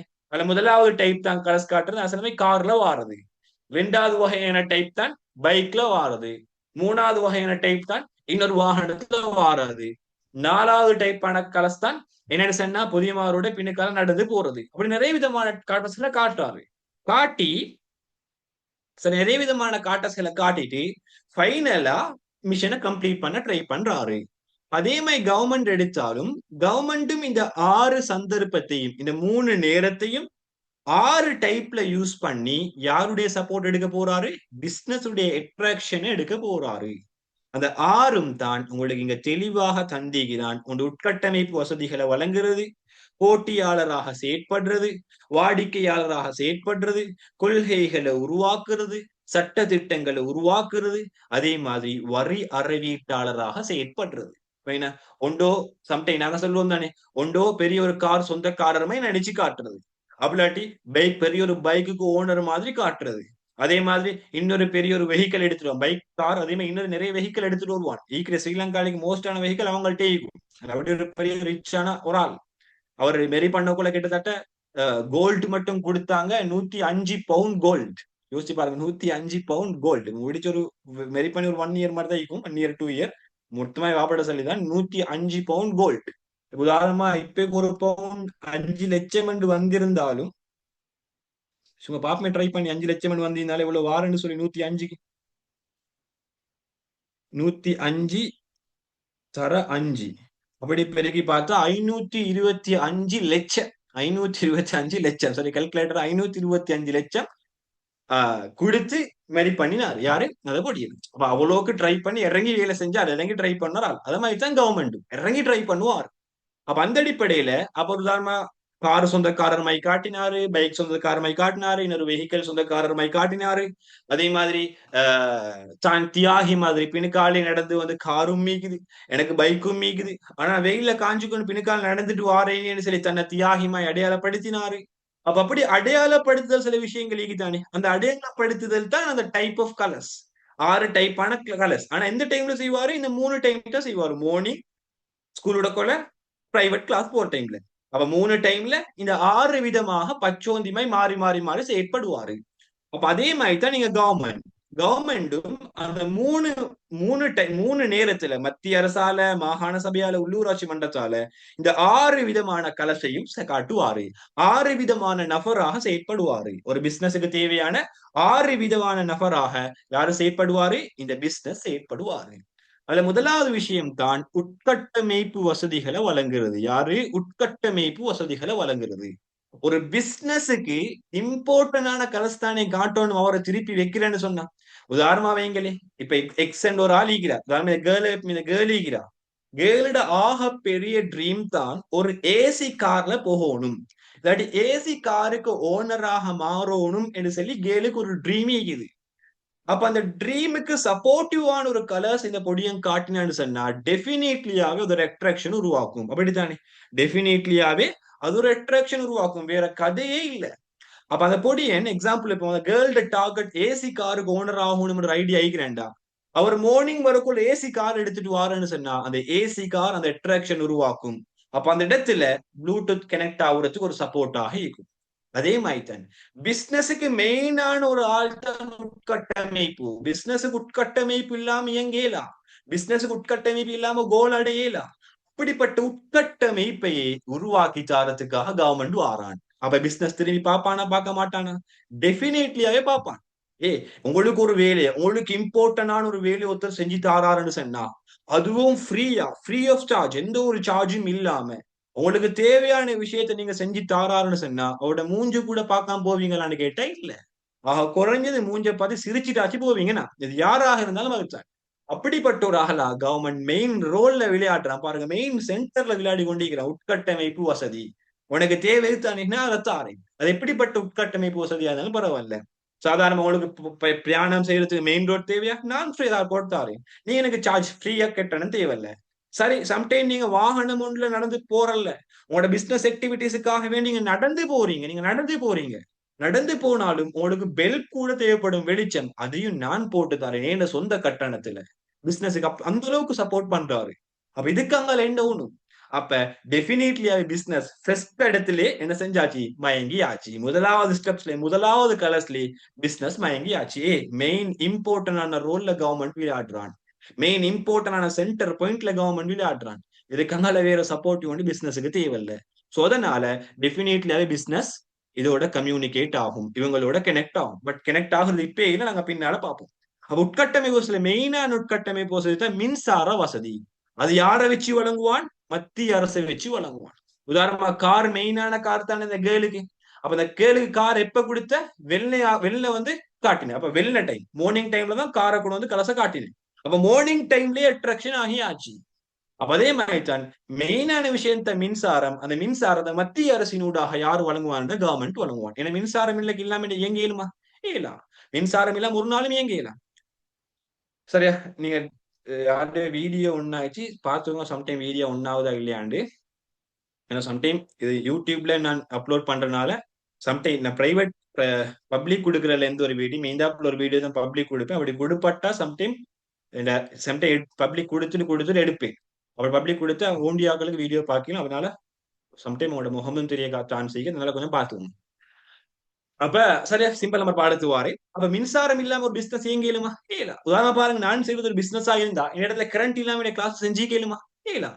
என்ன டிவைஸ் ஆஃப் ஆகிக்கும், நான் எக்ஸ்பிளைன் பண்றது விளங்கிக்காது, நான் என் முகம் கிளியரா இருந்திக்காது, ஒன்றும் செய்யலாம். உதாரணமா இன்றைக்கு கிளாஸ் ஸ்டார்ட் பண்ணக்கூடிய ஒரு கேர்ள் மெசேஜ் போட்டிருந்தா என்னன்னு சொன்னா, இன்றைக்கு பவர் கட் சார், பவர் இல்லாததுனால அட்டென்ட் பண்ணி கொலையில பவர் வந்த உடனே ஜாயின் பண்றேன், அப்படி இல்லாட்டி ரெக்கார்டிங் தாங்கன்னு போட்டிருந்தேன். பாருங்க, அது நீங்களாக இருந்தாலும் பவர் இல்லாட்டி ஜாயின் பண்ணலாம், மின்சாரம் இல்லாட்டி ஜாயின் பண்ணலாம். மின்சாரம் என்றது அடிப்படையான ஒரு விஷயம்.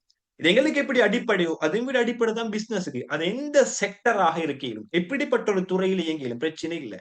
அது பிசினஸ்ல சம்டைம் ப்ரொடக்ஷன்ல இயங்கிலும் பிரச்சனை இல்லை, ஒரு உற்பத்தி நிறுவனமாக இருக்கையிலும் பிரச்சனை இல்லை, ஒரு உற்பத்தி செய்யற பிசினஸ் ஆகிருக்கையிலும் பிரச்சனை இல்லை, உற்பத்திகளை விற்பனை செய்யற பிசினஸ் ஆகிருக்கையிலும் பிரச்சனை இல்லை. எந்த பிசினஸ் ஆயிருந்தாலும் மின்சாரம் முக்கியம். அப்படிப்பட்ட மின்சாரத்தை நான் குறைஞ்ச விலைக்கு தாரேன் என்று சொல்லி கவர்மெண்ட் உட்கட்டமைப்பு ஏற்படுத்துறான். கவர்மெண்ட் நீங்க பே பண்றீங்க தான், மின்சாரத்துக்கு கரண்ட் பில் பே பண்றீங்க. அதே கரண்ட்டை கவர்மெண்ட் தராம நீங்க சொந்தமா தயாரிச்சு எடுக்க போனா மில்லியன் ட்ரில்லியன் கணக்கு பே பண்ண வேண்டி வந்திருக்கும். அப்படியே இல்லாம உங்களோட வீட்டு வாசலை கரண்ட்டை கொண்டு வந்து தாரான் ஃப்ரீ ஆஃப் சார்ஜ் வேணும், சின்ன ஒரு பேமெண்ட்டை வச்சு. இது அப்ப எவ்வளவு ஒரு பெரிய சப்போர்ட்டிவ். ரெண்டாவது சப்போர்ட்டிவ் தான் உங்களுக்கு பிசினஸுக்கு தேவையான உட்கட்டமைப்புல ரெண்டாவது உட்கட்டமைப்பு தான் வீதின்னு சொல்லக்கூடிய விஷயம். வீதி, ரோட், மெயின் ரோட். மெயின் ரோட்டா இருக்கையிலும், காப்பட் ரோட்டா இருக்கையிலும், ஹைவேஸ் ஆகிக்கையிலும், எதுவாகவும் இருக்கையிலும் அப்படிப்பட்ட ரோட்டை நான் போட்டு தாரேன். யாரினூடாக? மாகாண சபையினூடாக. இது மெயின்டைன் பண்றது யாரு? மாகாண சபை. இது ஒவ்வொன்றுக்கும் முறை நீங்க தெளிவான விஷயம் விளங்கணும். மத்திய அரசுகளுக்கு மட்டும்தான் மத்திய அரசு உதாரணத்தை மீது போடணும், மாகாண சபைகளுக்கு தான் மாகாண சபை உதாரணத்தை போடணும். உதாரணமா ஒரு காட்டுற கலஸ்ல மார்னிங் காட்டுற கலஸ்ல மார்னிங் கூட தான் போடணும், ஈவினிங் கொடுக்க போட்டா பிரச்சனையாகும். அதை லஞ்சு கூட கிளாஸ் உடக்குள்ள போடுற கலசாக நீங்க காட்டினா அது புரியல. அப்ப அது தெளிவாக விலங்கு எடுக்கணும். அப்ப ரெண்டாவது வீதி பராமரிப்பு என்று சொல்லலாம். இது வீதி பராமரிப்பு மட்டும் இல்ல, வீதி போக்குவரத்து வசதிகளை ஏற்படுத்துவதாய்க்கலும், வீதி மெயின்டெனன்ஸ் அவரையிலும் எல்லாம் இது கொடுக்குதான் வரும். உதாரணமா இன்றைக்கு வீதி ஒன்று இல்லாம டிரான்ஸ்போர்ட் செய்ய இல்ல, எவ்வளவு இன்றைக்கு வீதி இருக்குது. கடல் வழியா அதுக்கு கவர்மெண்ட் சப்போர்ட் பண்றான்.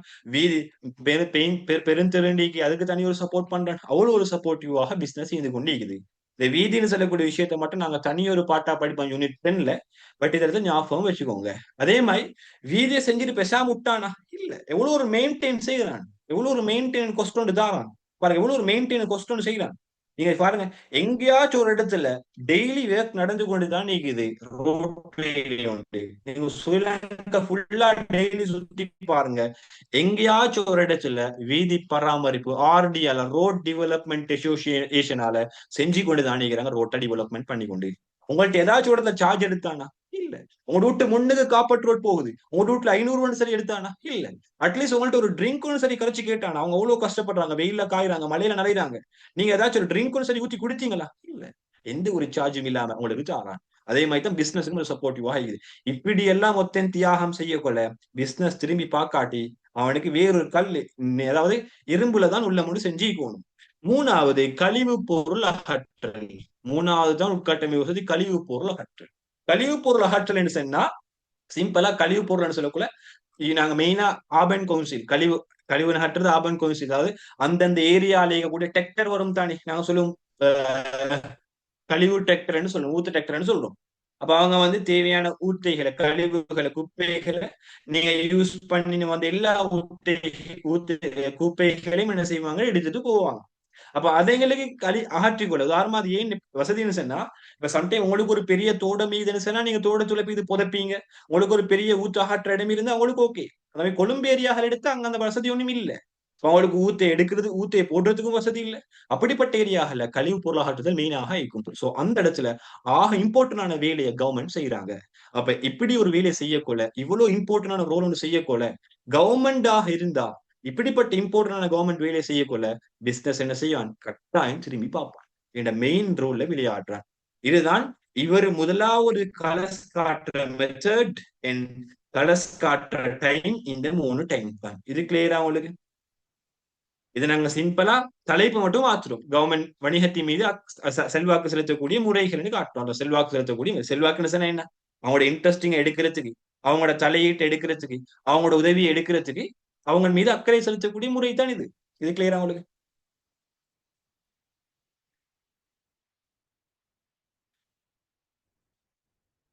குயிக்கா கிளியரா? முதலாவது முறை உட்கட்டமைப்பு வசதி.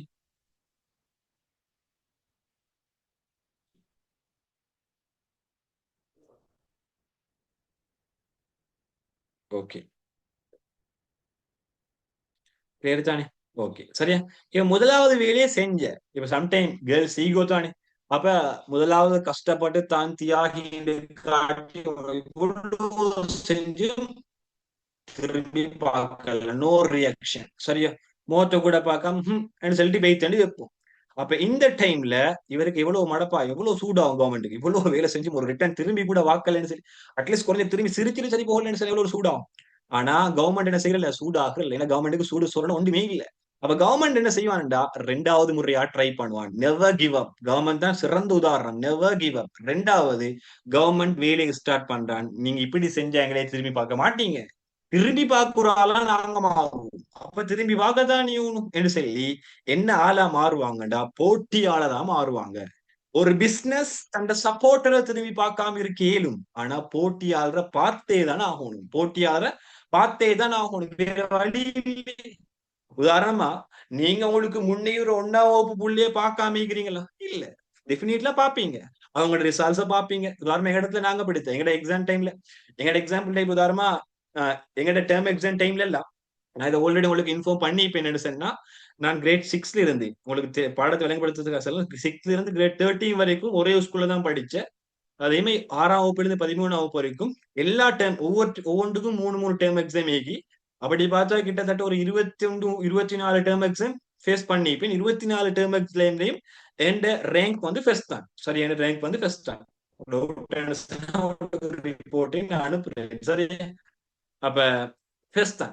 அப்ப டைம்ல செகண்ட் வரவங்க இருப்பாங்களே அவங்க வந்து பேப்பர் தருவாங்க. உதாரணம் எக்ஸாம் முடியக்கோல உதாரணம் 6ஆம் வகுப்புல இருந்து 13ஆம் வகுப்பு வரைக்கும் எக்ஸாம் முடிஞ்சோடனே மிஸ் ஒரு கிழமையில திருத்திட்டு வந்து 2 கிழமையில திருத்தி வந்து புலகல் இந்தாங்க இன்றைக்கு இந்த பாடத்தை மார்க்ஸ் தாரேன் என்று சொல்லிட்டு பேப்பரை தருவாங்க. தரக்கொள்ள அப்ப உடனே சில முடியுமா எங்களுக்கு மிக்ஸ் ஸ்கூல் தான். ஆனா 6ல இருந்து 11 வரைக்கும் தனி பாய்ஸ் கிளாஸ். கிரேட் 13ல தான் கிரேட் 12 அண்ட் 13ல தான் மிக்ஸா மாறிச்சு. அப்ப அந்த டைம்ல கேர்ளா இருக்கையிலும் போயா இருக்கையிலும் செகண்ட் வாரவங்க எல்லாம் என்ன செய்வாங்கடா ஃபெஸ்ட்டுக்கு அவங்களோட பேப்பர் பார்க்காம என்னோட பேப்பர் தான் எடுப்பான்.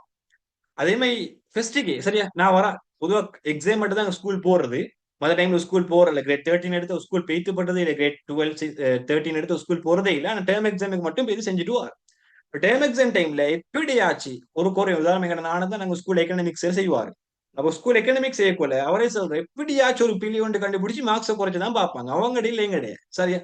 அப்ப அப்படிதான் போட்டியாளர்கள் இருப்பாங்க. அது கேர்ளா இருக்கையிலும் போயா இருக்கையிலும் டெபினிட்லி அவங்களுக்கு ஒரு போட்டின்னு வரக்குள்ள அவங்க அவங்களே திரும்பி பார்க்கத்தான் செய்வாங்க. நீங்க சம்டைம் தேவையில்லாத ஒரு ஆளா இருக்கையிலும் கை கால் ஊனமுள்ளொத்தராக இருக்கையிலும் பாக்குறதுக்கு இயலாதொத்தராக இருக்கையிலும் ஆனா நீங்க அவங்களுக்கு போட்டின்னு வரக்குள்ள உங்களை நிச்சயம் திரும்பி பார்ப்பாங்க. சரியா. அப்படிப்பட்ட ஒரு ஆளா மாறினா திரும்பி பார்க்கத்தானே ஓணும்னு சொல்லி கவர்மெண்ட் யாரா மாறுறான் இப்ப போட்டியாளரா மாறுறான். உனக்கு இவ்வளவு செஞ்சு உட்கட்டமைப்பு வசதி செஞ்சு நீ ரிட்டர்ன் பாக்குற இல்ல. சரி, இப்படி வருவோம் இப்படி ட்ரை பண்ணுவோம்னு சொல்லி கவர்மெண்ட் போட்டியாளரா ட்ரை பண்றான். உதாரணம் அந்த பொடி காரை கொண்டு வந்து பைக்கை கொண்டு வந்து அதை கொண்டு வந்து no reaction. Girl no reaction தந்தா என்ன செய்வாங்க, பின்னுக்கால் அட்லீஸ்ட் நான் அவங்களே பாக்குறேன்னு சொல்றதுக்கு டெய்லி போற இடமெல்லாம் பின்னுக்கால் நடந்து சரி வருவாங்க. தவாப் செய்யற மாதிரி பின்னுக்கால் நடந்து சரி வருவாங்க. அப்ப அதுதான் போட்டியாளராக செயற்படுறது. போட்டின்னு சொல்லக்குள்ள மார்னிங் ஒரு வகையான போட்டி, ஸ்கூல் முடியக்குள்ள ஒரு வகையான போட்டி, பிரைவேட் கிளாஸ்ல ஒரு வகையான போட்டி. அது மூணு மூணு கிளாஸ் அகாடமிக்கு தான். அதே மாதிரி மத்திய அரசுல ஒரு வகையான போட்டி, மாகாண சபையில ஒரு வகையான போட்டி, உள்ளூராட்சி மன்றங்கள்ல ஒரு வகையான போட்டியா மெயின்டைன் பண்ணுவாரு.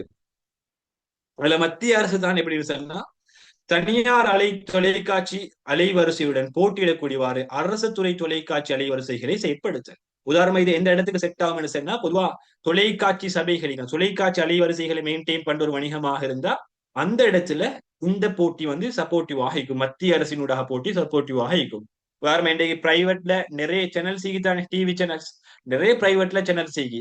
உதாரணமா T10 எல்லா ஸ்போர்ட்ஸ் சேனல்ஸும் பொதுவா பிரைவேட்ல தான். அதே நிறைய பிரைவேட் சேனல் செய்யுது. அதே மாதிரி நிறைய சேனல் செய்யும் ஜி தமிழ். அதே மாதிரி நிறைய டிவி யூஸ் பண்றவங்களுக்கு தெரியுமா இருக்கும் நிறைய சேனல் செய்யுது. சோ அந்த சேனல்ஸோட போட்டி போடுறதுக்கு ஈக்குவலாக கவர்மெண்ட் சேனல்ஸை யூஸ் பண்றது. உதாரணமா கவர்மெண்ட் சேனல் என்ன யாராச்சும் ஒருத்தர் சொல்லுங்க. Government TV channels television channels என்ன நினைக்குது?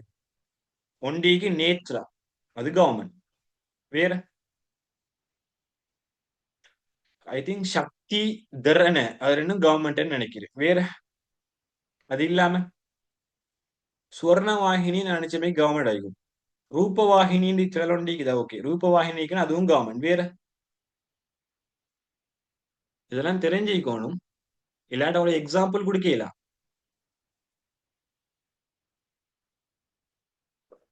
வேற சேனல் டிவி யாரும் பாக்குறே இல்லையா? அப்படி பார்க்காம இருந்தா இவ்வளவு ஆன்சர்ஸ் கூட வந்தீங்க மத்த கொஸ்டின்ஸுக்கு. டிவி பார்த்தீங்களா?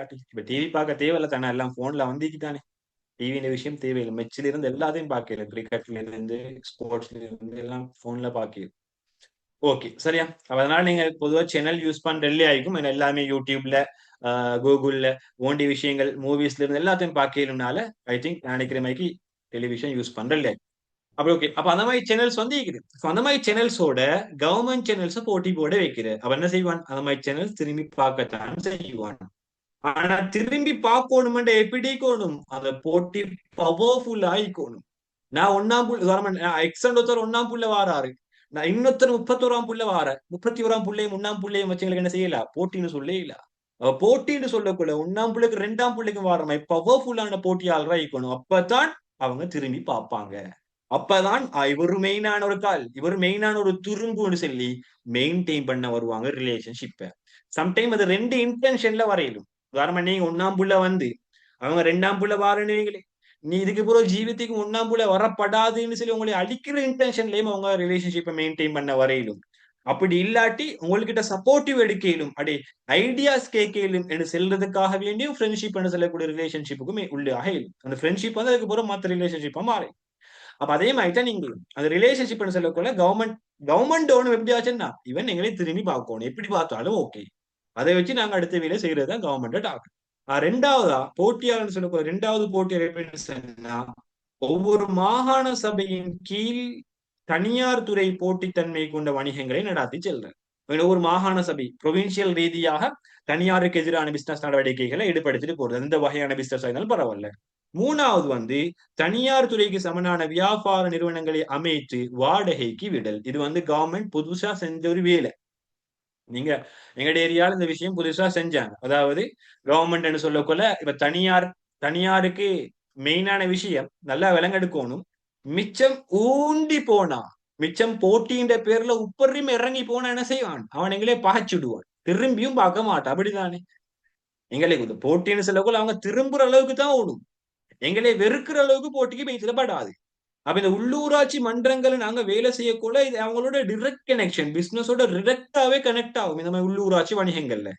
அதனால உள்ளூராட்சி வணிகங்களுக்கு இடையில கவர்மெண்ட் டிரெக்டாவே போட்டிக்கு இறங்கினு சொன்னா அந்த இடத்துல பிரச்சனை கூடும். அப்ப டிரெக்டா விளங்கும் போட்டியாளராக ஈக்கிறாரு, எனக்கு எனக்கு எதிராக ஈக்கிறாருன்னு சொல்லி டிரெக்டா விளங்கும்.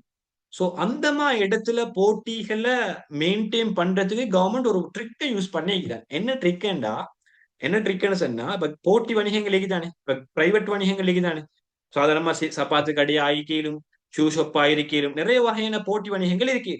அந்த போட்டி வணிகங்களுக்கு முன்னுக்காலே கவர்மெண்ட் சில வணிகங்களை உருவாக்குறாரு. உதாரணம் எங்க ஏரியால எடுத்தா நிறைய பிரைவேட் கடை இருக்குது. சின்ன சின்ன கடை ஸ்லிப்பர்ஸ் கடை இருக்குது, படத்துறை கடை இருக்குது, சோட்டிஸ் கடை இருக்குது, ஹோட்டல்ஸ் நிறைய இருக்குது. அதுக்கு முன்னாலே சின்ன சின்ன கடைகள் உருவாக்கி வச்சுக்கிறான். யாரு? கவர்மெண்ட் உருவாக்கி வச்சுக்கிறான். உருவாக்கி வச்சுட்டு அந்த நிறுவனங்களை டைரக்டா கவர்மெண்ட் வந்து நடாத்துறது இல்ல. என்ன செய்வாங்கண்டா உருவாக்கிட்டு கவர்மெண்ட் பிரைவேட் கம்பெனிஸுக்கு இல்லாட்டி தனியாருக்கு அதே மாதிரி பிசினஸுக்கு எதிராக வரக்கூடிய தனியாருக்கு என்ன செய்வான்?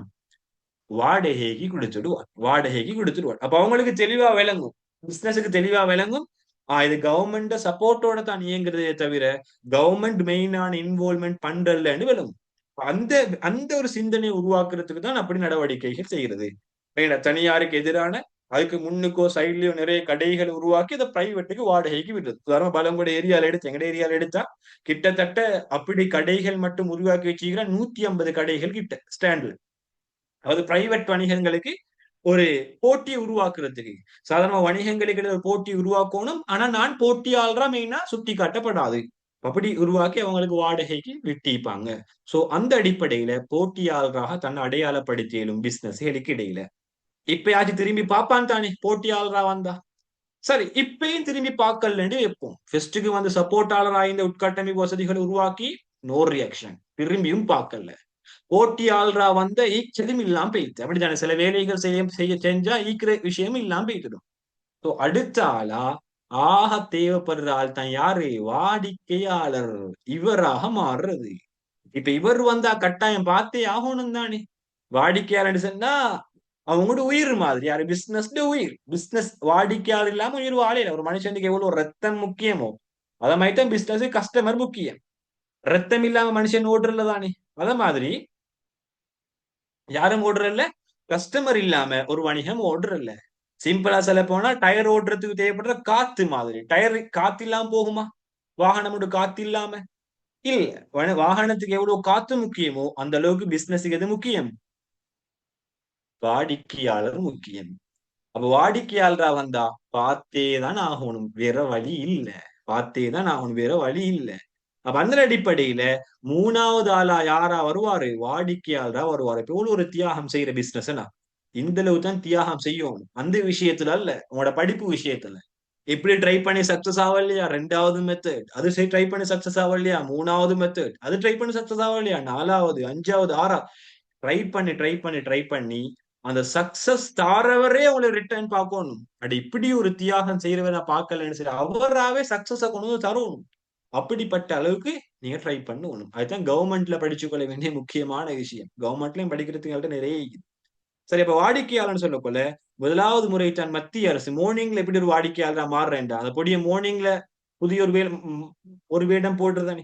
அது மாதிரி வாடிக்கையாளர் எப்படி மோர்னிங்ல மாறுறேன்டா நெல் கொள்வனவு, பல்வேறு அலுவலக உபகரணங்களை கொள்வனவு செய்தல், லக்ஷத்தோசவுடாக பொருள்களை விற்பனை செய்தல் போன நடவடிக்கைகளில் ஈடுபட்டது.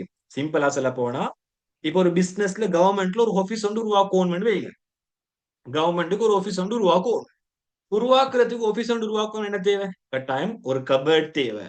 ஒரு அலுமாரி ஒன்று தேவை. நிறைய விஷயங்கள் கவர்மெண்ட்டுக்கு தேவை. கவர்மெண்ட் அப்படி இல்லாம உருவாக்க இயலாம். சோ அப்படிப்பட்ட உருவாக்குதல் செய்யக்கோல இந்த மாதிரி விஷயங்களை நாங்க என்ன செய்யறல்ல நாங்களாகவே தயாரிக்காம ஒரு பிசினஸாகவே தயாரிக்காம என்ன செய்வோம்? சரி கவர்மெண்ட் நாங்களாகவே தயாரிக்காம அதை கொண்டு போயிட்டு பிரைவேட் பார்ட்டிக்கு தீர்ந்து அந்த பாட்டை எடுத்தா அவங்களோட கஸ்டமராக நாங்க மாறி பிசினஸ் கிட்ட இருந்து போயிட்டு அந்த சாமான்கள் எடுத்தா அவங்களோட கஸ்டமரா மாறி அவங்கள எங்களைய பாக்குறதுக்கான சந்தர்ப்பம் கூட என்று சொல்லி அந்த ட்ரிக்கை யூஸ் பண்ணுவாங்க. விளங்கினா கவர்மெண்ட் நான் சொன்ன மாதிரி ஆபீஸ் ஒன்று உருவாக்க வேண்டாம். நீங்க கவர்மெண்ட் ஆபீஸை போய் பாருங்களேன். ஸ்கூல் எடுத்தா கவர்மெண்ட் ஸ்கூல்ல எவ்வளவு எக்யூப்மெண்ட் யூஸ் பண்ணிக்கிறாங்க, எவ்வளவு ஆபீஸுக்கான டேபிள், எவ்வளவு மெஷினரிஸ், எவ்வளவு விஷயங்கள் யூஸ் பண்ணிக்கிறாங்க. இந்த விஷயங்களை கவர்மெண்ட் தானா ப்ரொடக்ஷன் பண்ணாம ஒரு பிரைவேட் பிசினஸ் கிட்ட இருந்து நாங்க யார்ட உதவி எடுக்கணுமோ அந்த பிசினஸ் கிட்ட இருந்து போய் நாங்க எடுத்தேன்னு சொன்னா அவரோட கஸ்டமராக நாங்க அந்த இடத்துல மாறுவோம். அப்ப எனக்கு சாமனும் கிடைக்கும் ஒரு பக்கத்துல அவங்களோட கஸ்டமராகவும் மாறிடும். 3வது அவங்களோட அங்கீகாரம் அல்லது அவங்களோட ரிட்டர்ன் பார்வை எங்களுக்கு புல்றதுக்கு சான்ஸ் செய்யுது. வந்த அடிப்படையில தான் நலுவலக உபகரணங்கள் நெல் கொள்வனவு நடவடிக்கைகளில் ஈடுபடுறது. 2வது தான் பாதுகாப்பு சேவைகளை பெறுறது. மாகாண சபையினுடைய என்ன செய்வாங்க? பாதுகாப்பு சேவை. பிசினஸ்ல நிறைய பிசினஸ் பாதுகாப்பு சேவை கொடுக்குறாங்க. அந்த மாதிரி பாதுகாப்பு சேவை உதாரணமா இன்சூரன்ஸ் அதெல்லாம் பிசினஸ் கொடுக்குற பிரைவேட் பிசினஸ் கொடுக்குற அந்த மாதிரி பாதுகாப்பு சேவைகளை கவர்மெண்ட் பெற்றுக் கொள்வாங்க. 3வது இறந்தவர்களின் உடல்களை தகனம் செய்ய நிலையங்களை நடத்தி செல்லல். பொதுவா இந்த மாதிரி நடவடிக்கைகளை யாரு நடத்தி செல்வாங்க? பிரைவேட் பார்ட்டிஸ் தான் நடத்தி செல்வாங்க. உதாரணமா நீங்க பாத்திருப்பீங்க COVID-19 டைம்ல அதிகமா பேசப்பட்ட விஷயம் பொரல்ல கணத்தில என்ன செஞ்சாங்கன்னா நிறைய உடல்களை எரிச்சாங்க. உயிரோட இல்ல இறந்த பிறகு எரிச்சாங்க. சோ அந்த மாதிரி நடவடிக்கைகள் அந்த பொரல்ல கணத்தை பிரைவேட் பார்ட்டிஸ் தான் பொதுவா செஞ்சுட்டு போவாங்க. சோ அந்த மாதிரி இடத்துல அந்த ப்ராடக்ட வாங்குற ஒரு கஸ்டமராக மாறினா அவங்களோட கன்சிடரை எங்களுக்கு எடுத்துக்கொள்ளும் அவங்களோட கவனத்தை எங்களுக்கு எடுத்துக்கொள்ளும் சொல்லி நாங்க என்ன செய்வோம்? வாடிக்கையாளராகவும் மாறுவோம். யாரு? ஒரு வணிகம். அவ வணிகம் உட்கட்டமைப்பு வசதிகளா ஆறி மாறின சக்சஸ் ஆகுன இல்ல. சம்டைம்ஸ் சக்சஸ் ஆக இயலும். 2வது போட்டியாளராக மாறின பெரிய ஒரு சக்சஸ் வரல. 3வது அவன் கிட்ட வாங்குற சாமான் எடுக்கூறாலா மாறின. அப்ப கட்டாயம் என்ன செய்யணும்? சக்சஸ் ஆகிதான் ஆகணும். இப்ப சிலவங்க ஈப்பாங்க தேவைக்கு மட்டும் பார்த்துட்டு அதுக்கு பிறகு ரிஜெக்ட் பண்றவங்க ஈப்பாங்க. அப்படிப்பட்ட ஒரு ஆள் தான் யாரு? இந்த கேர்ள் அல்லது இந்த உமன் பிசினஸ் என்று சொல்லக்கூடிய ஆள். தேவைக்கு மட்டும் எங்களை அவதானிச்சுட்டு அதுக்கு பிறகு ரிட்டர்ன் பண்ணிட்டாங்க வைப்போம். வாடிக்கையாளர் சொல்லக்குள்ள கஸ்டமர் சாமான் எடுக்கக்குள்ள மட்டும் வந்துட்டு நல்லா சிரிச்சிட்டு சாமான் எடுக்கக்குள்ள மட்டும் அதுக்கப்புறம் சாமான் எடுத்த பிறகு வாட்ஸ்அப்ல மெசேஜ் போட்டு ஒரு ரிப்ளை ஒன்று இல்ல. அப்படின்னு யோசிச்சு பாருங்க. ரிப்ளை ஒன்று இல்ல. இவர் மெயில் எல்லாம் போட்டு பாக்குற ரிப்ளை ஒன்று இல்ல. டெலிகிராம்ல எல்லாம் மெசேஜ் ஒன்று பாட்டுற நோ ரிப்ளை. அப்ப என்ன செய்வாருன்னு சொன்னா இந்த மெத்தட் சரிவார இல்ல. அப்ப என்ன செய்யணும்? இவ்வளவு கெஞ்சி கெஞ்சி போயிட்டு பார்த்த நோ ரியாக்ஷன். இதுக்கு போறோம் நாங்க என்ன செய்வோம்? எங்கட பலாத்காரத்தை எங்கட சட்டத்தை நாங்க என்ன செய்வோம்? யூஸ் பண்ணுவோம். சிலவங்க அப்படித்தானே உப்பரிமா ட்ரை பண்ணி பார்க்க சரி வராட்டி எசிட் போத்தல் எடுத்துட்டு போயிட்டு நீங்க பாத்திப்பீங்க நிறைய மூவிஸ்ல எசிட் போத்தல் போயிட்டு நீங்க திரும்பி பாக்குறதா இல்லாட்டி எசிட்ட மூஞ்சிக்கு அடிக்கிறதா என்று சொல்லி பலாத்காரம் பண்ணுவாங்க. அப்படி கவர்மெண்ட் இயலாத மட்டும் பலாத்காரங்களை உருவாக்குவாங்க. அந்த பலாத்காரமான கன்சிடர் தான் இந்த 3 விஷயமும். ஒன்று கொள்கைகள் உருவாக்குறது, சட்ட திட்டங்கள் உருவாக்குறது, வரி அறவீட்டாளராக மாறுறது. நீ இப்படி செஞ்சாச்சு என்னைய பார்க்கத்தான் ஓணும்னு சொல்லி அந்த கொள்கை உருவாக்குறது கீழே 2 வகையான கொள்கை உருவாக்கிலும் மத்திய அரசு கீழே ஒன்று நிதி கொள்கை, அடுத்து இறை கொள்கை அல்லது பிசிக்கல் கொள்கைன்னு சொல்லலாம். இது 2யும் நாங்க பின்னால பேசுவோமா? இந்த 2 கொள்கையும் நாங்க பின்னால பேசுவோம். ஓகே. அடுத்தது மாகாண சபைக்கு கீழால வியாபார சட்டங்களை நடைமுறைப்படுத்துறது. வியாபார சட்டம் ஒவ்வொரு வியாபாரத்துக்கும் ஒவ்வொரு சட்டமே. உதாரணம் பங்குடைமை வியாபாரத்தை எடுத்தா பங்குடைமை சட்டமே, கம்பெனி வியாபாரத்தை எடுத்தா கம்பெனி வியாபார சட்டமே. அந்த எக் புக் கொண்டே நான் உங்களுக்கு காட்டியிருப்பேன். கம்பெனி வியாபாரத்துக்கு தனி ஒரு எக் புக் கிட்டத்தட்ட ஒரு 580 பேஜ் கூட எக் புக். நீங்க அதை படிச்சா லோயர் செய்றீங்கன்னு உதாரணம் கொமர்ஷியல் லோ முடிக்கிறீங்கன்னா கட்டாயம் அது படிக்கணும். சார்ட்டர் படிக்கிறேன்னு சொன்னா கட்டாயம் அந்த லோ புக் ஃபுல்லா தெரிஞ்சுக்கணும். அப்ப அந்த மாதிரி லோ புக் கொண்டு அப்ப அந்த மாதிரி சட்டங்களை உருவாக்கி என்ன செய்யற உங்களுடைய மீது ஆதிக்கத்தை செலுத்துற. அப்படியே மேலவா உள்ளூராட்சி மன்றங்களோட சூழல் கொள்கைகளை சரி உருவாக்குற. சூழல் கொள்கைன்னு சொன்னா வளமையா சூழல் 4R என்ன கரு 5R என்ன கரு சூழல் சட்ட திட்டங்கள், சூழல் தரப்படுத்தல்கள், ISO 14001 சொல்லக்கூடிய அந்த தரப்படுத்தல்கள் அந்த மாதிரி விஷயங்களை வச்சு உங்களோட மீது ஒரு இம்ப்ளிமெண்ட் ஒரு ஆதிக்கத்தை ஏற்படுத்துற கொள்கையாளராக. இதெல்லாம் வந்து பலாத்காரமான ஈடுபாடு. ஃபெஸ்ட்டுக்கு பார்த்த பின்னுக்கால விரட்டின நோ ரியாக்ஷன். அவங்களோட முன்னுக்கால வந்து பார்த்த போட்டியாளர் முன்னுக்கால தானே வரணும், நோ ரியாக்ஷன். அவங்களுடைய கீழால வந்து பார்த்த வாடிக்கையாளர் நோ ரியாக்ஷன். அப்படி இல்லாட்டி ஃபைனலா மூவிஸ்ல மாதிரி ஒரே சிட் பௌத்தரன் எடுத்து மீது பயமுடுத்துரு. அவர் ஒன்றுதான் கொள்கையாளர். 2வது சட்ட திட்டங்களை உருவாக்குறவர். 2வது பலாத்காரம் தான் கொள்கையை உருவாக்கியும் சட்ட திட்டம். இப்ப சட்ட போடுற நீ செய்யாட்டி உனக்கு இந்த தண்டனை வரும் சொல்லி சட்ட திட்டனை போடுற. நீங்க திரும்பி பாக்காட்டி மூவிஸ்ல காட்டுவாங்க, திரும்பி பாக்காட்டி உங்களோட வீட்டை இன்றைக்கு ராவோட ராவா கொளுத்தி விடுவேன். நீங்க பாத்திருப்பீங்க தானே? அப்படி நீங்க திரும்பி பாக்காட்டி வேற என்ன நடவடிக்கை செய்வேன். உங்களோட நானா இல்லாட்டி தம்பி என்னோட கம்பெனியோட வேலை செய்யறாண்டா திரும்பி பாக்காட்டி நானா இல்லாட்டி தம்பிட வேலையை தூக்குவேன் என்று சொல்லி அப்படி செய்யற. நீ செய்யாட்டி இந்த தண்டனை என்று சொல்லி சட்ட திட்டங்களை உருவாக்குறது, ரூல்ஸ் அண்ட் ரெகுலேஷன் போட்டுறது. அப்ப அதுல ஒரு ரூல்ஸ் அண்ட் ரெகுலேஷன் மத்திய அரசினோட நடைமுறைப்படுத்தல நுகர்வோர் அலுவலக தொடர்பான அதிகார சட்டம், அதே மாதிரி தரக்கட்டளை சட்டம். இதையும் நாங்க இதே பாடத்தை கீழால பின்னால பேசுவோம். இதையும் நாங்க பின்னால பேசுவோம். இதே பாடத்தை கீழால இதையும் நாங்க பின்னால பேசுவோம். அதே மாதிரி மாகாண சபைக்கு கீழால ஒவ்வொரு மாகாணங்களுக்கு தானே வீதி பராமரிப்பு செஞ்ச அதே வீதி பராமரிப்புல தனியார் பேருந்து சட்டங்களை நடைமுறைப்படுத்துற. அதே மாதிரி உள்ளூராட்சி மன்றங்களுக்கு கீழால கட்டட அமைப்பு திட்டங்களுக்கு மதிப்பளிக்கிறது. கட்டட அமைப்பு திட்டங்களுக்கு அனுமதி அளிக்கிறது. கட்டட அமைப்பு தானே ஆர்கிடெக்சருக்கு தானே. உதாரணமா நீங்க ஒரு பிளான் போட்டுறீங்க, இந்த இடத்துல இப்படி ஒரு வீடு அடிக்கணும், அடிக்கிறதுக்கு முன்னால கவர்மெண்ட்ல ஒரு அனுமதி கிடைக்கணும். அப்படி பெறாட்டி உங்களுக்கு சட்ட ரீதியான நடவடிக்கை கவர்மெண்டால எடுக்கணும். சோ அப்படிப்பட்ட டைம்லயும் அனுமதி தாரவங்க கவர்மெண்ட் தான். நீங்க ஒரு பிசினஸ் பிளான் ஒன்று போட்டிக்கிறீங்க, இந்த இடத்துல இப்படி அடிச்சோம்னு சொல்லி அந்த இடத்துல கவர்மெண்ட் சப்போர்ட் தேவை, இல்லாட்டி பிசினஸ் பிளானோட உருவாக்கலாம். சோ அந்த இடத்துல அந்த சட்டத்திட்டங்கள் அந்த கட்டடங்கள் உருவாக்குறதுக்கு கவர்மெண்ட் அனுமதி அளிப்பாங்க. அதாவது எங்க வீட்டை எடுத்து அடுத்தது தென்னை மரம். அப்ப அந்த தென்னை மரத்தினுடைய காய்கள் சம்டைம் வீட்டுல கூரையில விழலாம். அப்ப அந்த டைம்ல அதுக்கு எதிரான நடவடிக்கை செய்யறதுக்கு கவர்மெண்ட்டுக்கு உரிமை இருக்குது. அப்ப கவர்மெண்ட் ஒரு ரூட் கெட்டத்துக்கு முன்னால என்ன செய்வான், அல்லது ஒரு நிறுவனத்தை கெட்டத்துக்கு முன்னால அனுமதி தருவான். அந்த அனுமதி தாரதும் ஒரு சட்டத்திட்டத்தை கீழால இடிக்கிடும். அதே மாதிரி கடைசியாக எல்லாத்தையும் செஞ்சு முடிச்சுட்டு வரி அறிவியலாளராக மாறுற. அதுல வந்து உள்ளூராட்சி மன்றத்தினூட உள்நாட்டு வருமான திணைக்களத்தினூடாக வருமான வரிகள் அறிவிக்கிறது, மாகாண வரி திணைக்களத்தினூடாக வருமான வரிகள் அறிவிக்கிறது, வரி அறிவீடுகளை சாதாரண உள்ளூராட்சி மன்றங்களை கீழால மேற்கொள்றது. அப்ப இந்த வரி தொடர்பான விஷயத்தையும் நாங்க பின்னால பேசுவோம். இது 3 தான் நாங்க பின்னால பேச வேண்டிய தலைப்பு. இதை பேசிட்டோம்னா எங்க யூனிட் 12 முடிஞ்சு, யூனிட் 3 முடிஞ்சு. அப்ப ஓகே. அப்ப இந்த மாதிரி விஷயங்களை வச்சுதான் என்ன செய்யறேன்னு சொன்னா எங்கட பலாத்காரங்களை வச்சு சரி நாங்க தின்னால திரும்பி பாக்குறதுக்கு வைக்கல. ஓகே. அப்ப இந்த கன்செப்ட் ஓகேயா? இதுதான் பிஹைண்ட் கன்செப்ட். இதுதான் நாங்க ஃபுல்லா பேச போற விஷயம். அதுக்கான மெயினான ஒரு இன்ட்ரடக்ஷன் சமரைஸ் தான் ஃபுல் மோட் ஃபர்ஸ்ட் பார்ட்ல தந்திக்கிறேன். இவ்வளவுதான் டோட்டலான விஷயம். அப்ப சிம்பிளா கவர்மெண்ட் யாரு, பிசினஸ் யாரு, கவர்மெண்ட்டுக்கு எப்படி பிசினஸ் தேவை, பிசினஸுக்கு எப்படி கவர்மெண்ட் தேவை, இதெல்லாம் சம்டைம் பார்ட் டூல கொஸ்டின்ஸ்ல கேட்கலுமா. ஒரு வணிகம் இல்லாம ஒரு அரசாங்கம் இயங்கியலுமா, ஒரு அரசு இல்லாம ஒரு வணிகம் இயங்கியலுமா, நீங்க ஏன் அப்படி இயங்க இயலான்னு சொல்றீங்க, இயங்க இயலாத்துக்கான ரீசன் என்ன, இவங்களால அவங்களுக்கு கிடைக்கிற பெனிஃபிட் என்ன, அவங்களால் இவங்களுக்கு கிடைக்கிற பெனிஃபிட் என்ன, அவங்களுக்கும் இவங்களுக்கும் ஒரு லிங்க் கொண்ட மெயின்டைன் பண்ணி அதனால பொதுமக்களே கிடைக்கிற பெனிஃபிட் என்ன, இப்படி நிறைய காரணங்கள் கேட்டு வரும். எல்லாத்தையும் நான் எக்ஸ்பிளைன் பண்ணினேன். சரியா, எல்லாத்தையுமே ஒரு கதைக்குள்ளாட எக்ஸ்பிளைன் பண்ணினேன். அதே மாதிரி தான் அந்த பொண்டை உருவாக்குறதுக்கு கவர்மெண்ட் எப்படி எப்படி செல்வாக்கு செலுத்திலும், எந்தெந்த முறையில செல்வாக்கு செலுத்திலும், மத்திய அரசு, மாகாண அரசு, உள்ளூராட்சி மன்றம், உள்ளூராட்சி மன்றத்துக்கு மாகாண சபை, நகர சபை, பிரதேச சபை மூணும் வரும். இது மூணும் உள்ளூராட்சி மன்றத்துக்கு வரும்.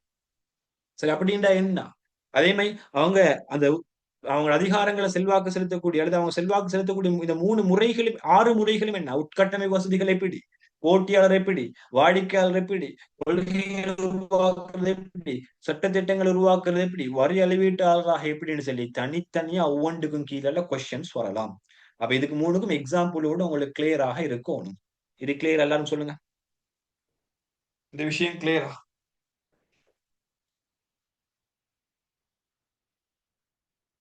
Any doubt?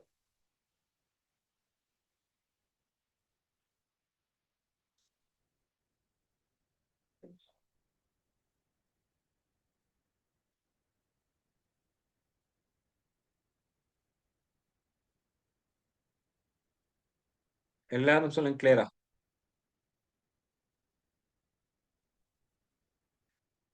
Abhinaya clear and அம்னா கிளியரா, புஷ்ரா, இமாதா, மின்ஹா, நாலஞ்சினி, ருஷ்தா, Safiya, Sangavi, Tharika, is this clear?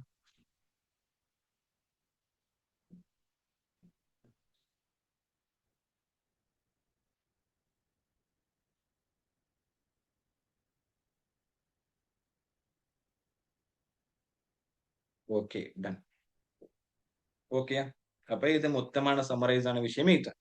அடுத்து வந்து பிசினஸுக்கு கவர்மெண்டால கிடைக்கக்கூடிய ஊக்குவிப்புகள் என்ன, என்னென்ன வகையான ஊக்குவிப்புகள் கவர்மெண்ட் கிடைக்கலும்னு தந்திருக்கிறான், ஊக்குவிப்புகளும் வழிகாட்டல்களும், அல்லது கவர்மெண்ட்டுக்கு எந்தெந்த முறையில, வணிகங்களுக்கு எந்தெந்த முறையில கவர்மெண்ட் இம்பார்ட்டன் என்று கேட்டாலும் இந்த நாளையும் உங்களுக்கு சொல்லிடும். அல்லது வணிகங்களால கவர்மெண்டால வணிகங்களுக்கு கிடைக்கக்கூடிய உதவிகள் வழிகாட்டல்கள் என்று கேட்டாலும் இந்த நாளையும் சொல்லிடும். அதில் ஒன்றுதான் வணிகங்களை பதிவு செய்யறதுல, அது பிரைவேட் கம்பெனியாக இருக்கலாம், பார்ட்னர்ஷிப்பாக இருக்கலாம், எதுவாக இருந்தாலும் அது பதிவு செய்யறதுக்கு கவர்மெண்ட்டுக்கு இம்பார்ட்டன்டான ஒரு ஆள் தான் யாருன்னு சொன்னா வணிகம். சரி, வணிக கவர்மெண்ட் வந்து ஒரு இம்பார்ட்டன்ட் ஆள் பதிவு செய்யறதுக்கு. அதே மாதிரி நன்மதிப்புகள் உயர்வடைய செய்யறதுக்கு, இப்ப என்ன பிசினஸுக்கு சரி தனி ஒரு நன்மதிப்பு இருக்குது, அந்த நன்மதிப்பை உயர்வு செய்யறதுல கவர்மெண்ட் ஒரு மெயினான ஒரு பார்ட்டிசிபேஷனா இருப்பாங்க. அதாவது அவங்கள ப்ரொமோட் பண்றது, கவர்மெண்ட் வணிகங்களை ப்ரொமோட் பண்றது, வணிகங்களுக்கான சட்டத்திட்டங்களை உருவாக்கி அதுக்கேற்ற மாதிரியான முறையில பிரயாணங்களை ஏற்படுத்தி கொடுக்கிறது, அந்த மாதிரி நடவடிக்கையினால நன்மதிப்பு உயர்வடையும். அதே மாதிரி நாட்டோட அபிவிருத்திக்கு பங்களிப்பு செய்வாங்க. இப்ப என்ன வணிகத்துல அரசாங்கத்தால நாட்டோட அபிவிருத்தி செய்யறதுக்கு பங்களிப்பு செய்யறதுக்கு உதவி வழிகாட்டல்கள் கிடைக்கும். அதே மாதிரி மக்களோட அங்கீகாரம் கிடைக்கிறதுக்கும் தேவையான வழிகாட்டல்கள் கவர்மெண்டால கொடுப்பாங்க. மெயினா பதிவு செய்யறதுக்கு என்னென்ன முறையில பதிவு செய்யணும், எப்படி பதிவு செய்யணும், என்னென்ன மெத்தடை பின்பற்றணும், என்னென்ன படிமுறைகளை பின்பற்றணும் என்ற வழிகாட்டல்களும் கிடைக்கும். நன்மதிப்பு உயர்வடைய செய்யறதுக்கு என்னென்ன முறைகளை மெயின்டைன் பண்ணணும், யார் யாருக்கிட்ட போகணும், யார் யாரோட சப்போர்ட்டை எடுக்கணும் என்றெல்லாம் கவர்மெண்டான ஒரு வழிகாட்டல்கள் கிடைக்கும். அதே மாதிரி அபிவிருத்திக்கு என்னென்ன முறையில அபிவிருத்தி செய்யணும், பங்களிப்பு செய்யணும் என்ற மெத்தட் எல்லாம் கவர்மெண்டால சப்போர்ட் கிடைக்கும். அதே மாதிரி மக்களுடைய அரசாங்கத்துல அங்கீகாரம் பெறறதுக்கும் கவர்மெண்டுடைய வழிகாட்டல் கிடைக்கும். அப்ப இந்த 4 விஷயத்தை அடைஞ்சு கொள்றதுக்கும் கவர்மெண்டினுடைய வழிகாட்டல்கள் பொதுவாக கிடைக்கும். யாருக்கு? ஒரு வணிகத்துக்கு.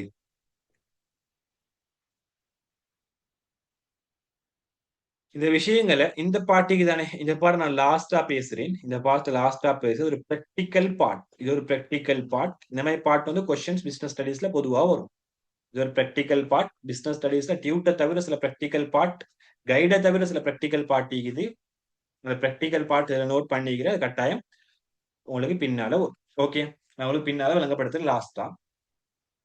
அடுத்ததுதான் கவர்மெண்ட். இப்போ ஓகே தானே, பொறுமாயா கவர்மெண்ட் எப்படியாச்சும் அந்த 6 வேலையும் செஞ்சா கட்டாயம் பிசினஸ் திரும்பி பார்க்கும். வேற வழி ஒன்று இல்ல.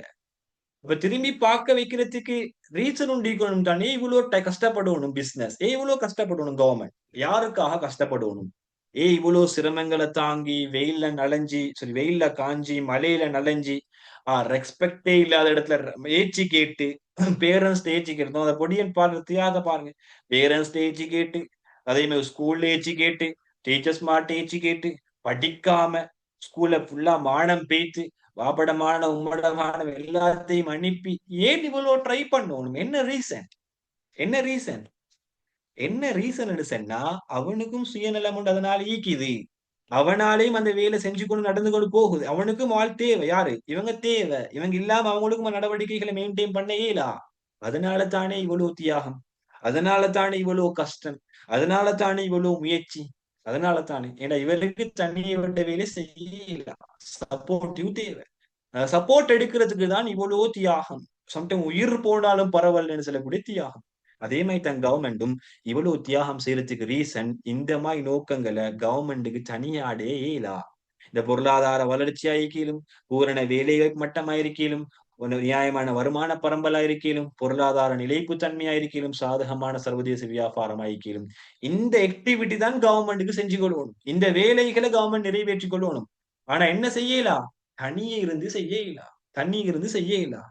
செய்யறதுக்கு இன்னொரு சப்போர்ட் தேவை. அந்த சப்போர்ட் எடுக்கிறதுக்கு தான் அந்த அளவான முயற்சி. ஓகேயா? அந்த அளவான முயற்சி.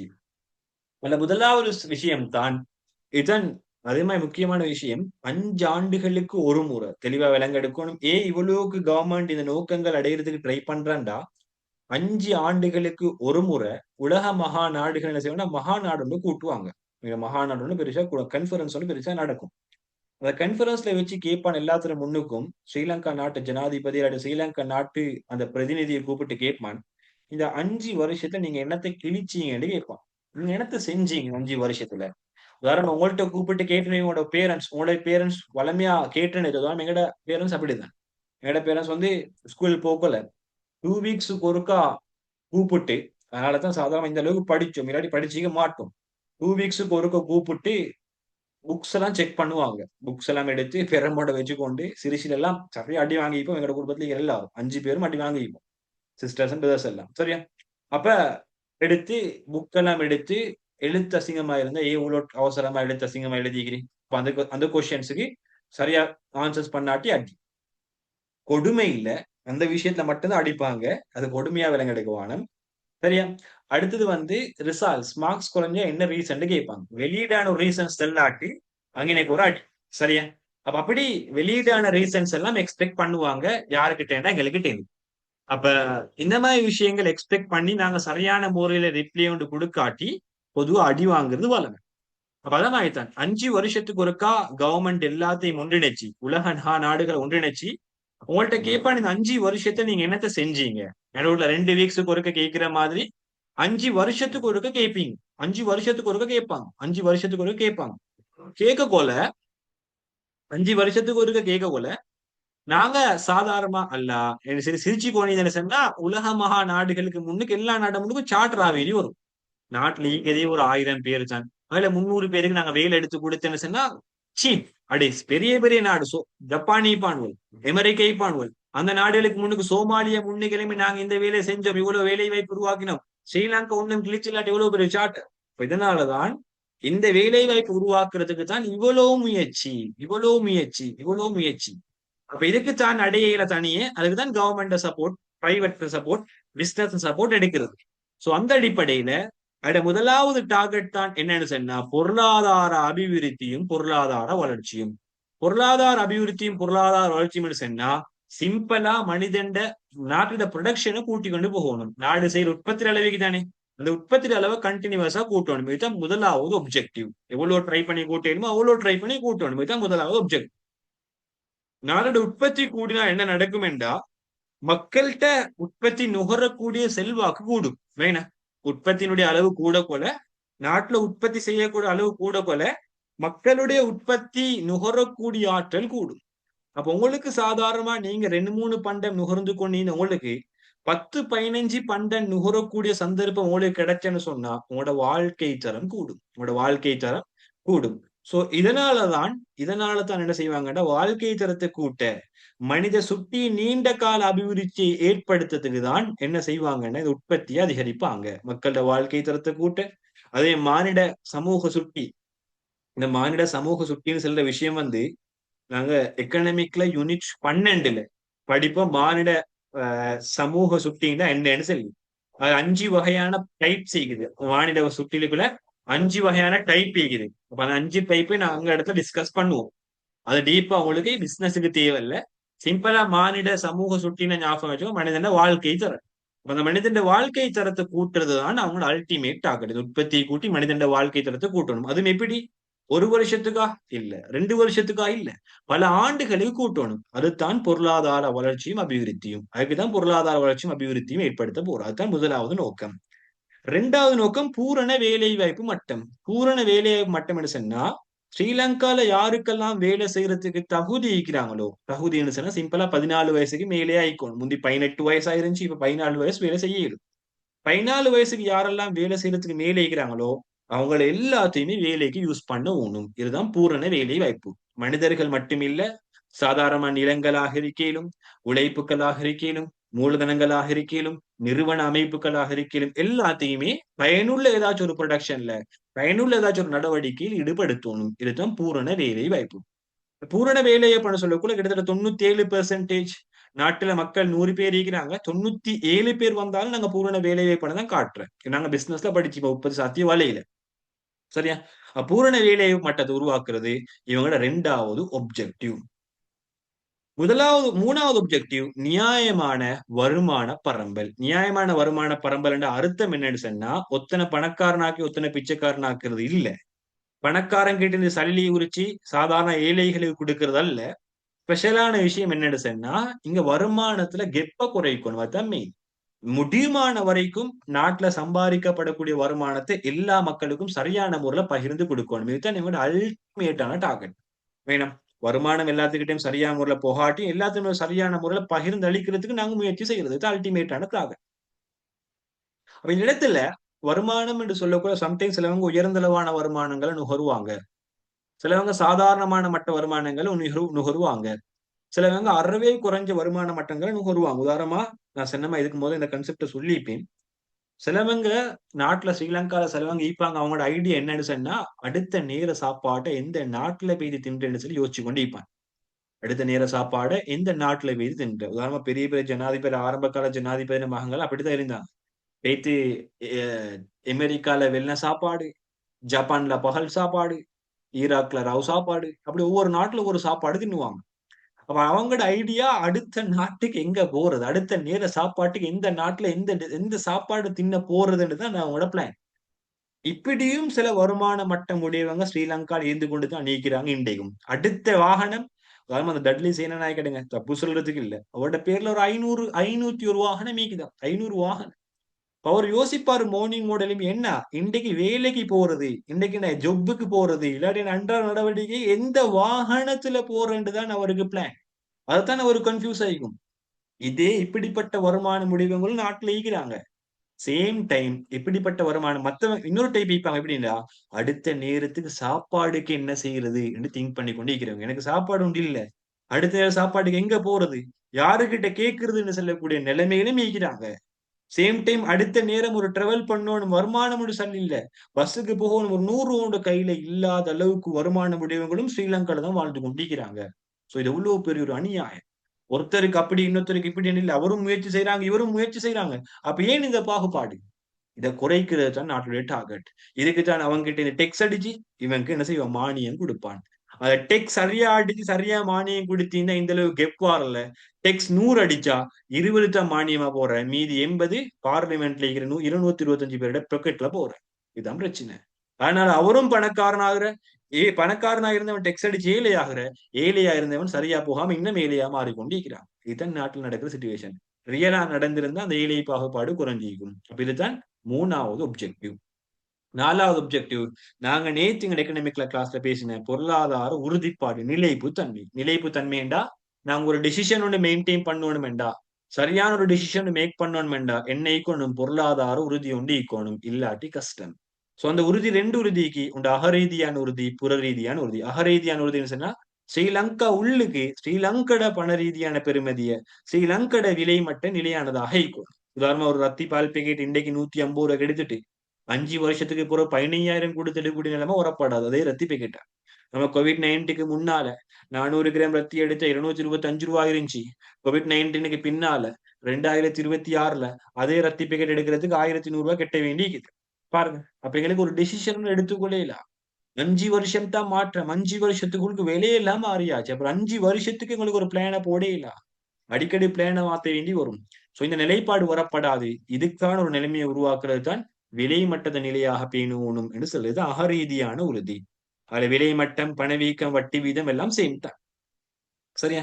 அடுத்தது புறரீதியான உறுதின்னு சொன்னா வெளிநாட்டு செலாவணி நிலையான முறையில் பேண்டது. அதாவது நாங்க சொல்லுவோம் அந்நிய செலாவணி. பிசினஸ் ஸ்டடீஸ்ல எக்கனாமிக்ல யூனிட் 10ல வரும். சர்வதேச வர்த்தகத்துக்கு நாணய மாற்று விகிதம். பிசினஸ் ஸ்டடீஸ்ல யூனிட் 11ல வரும். 11வது பாடத்துல வியாபார பாடத்துக்கு நாணய மாற்று விகிதம். அப்ப அந்த நாணய மாற்று விகிதம் உறுதியாக பேணணும். உதாரணமா 2025ல 2025ல 2020 டைம்ல கோவிட்-19க்கு முன்னாலெல்லாம் $1 நீங்க பே பண்ணணும் 39 ரூபாய் 39 ரூபாவாக தான் இருந்துச்சு. இப்போ $1 கிட்டத்தட்ட பே பண்ணணும் 300 ரூபாய். அதே நடுவுல 2024 25 கால பகுதியில் எவ்வளவு பே பண்ண இருந்துச்சு, $1 பே பண்ணணும் 500 ரூபாவாக மாறிச்சு.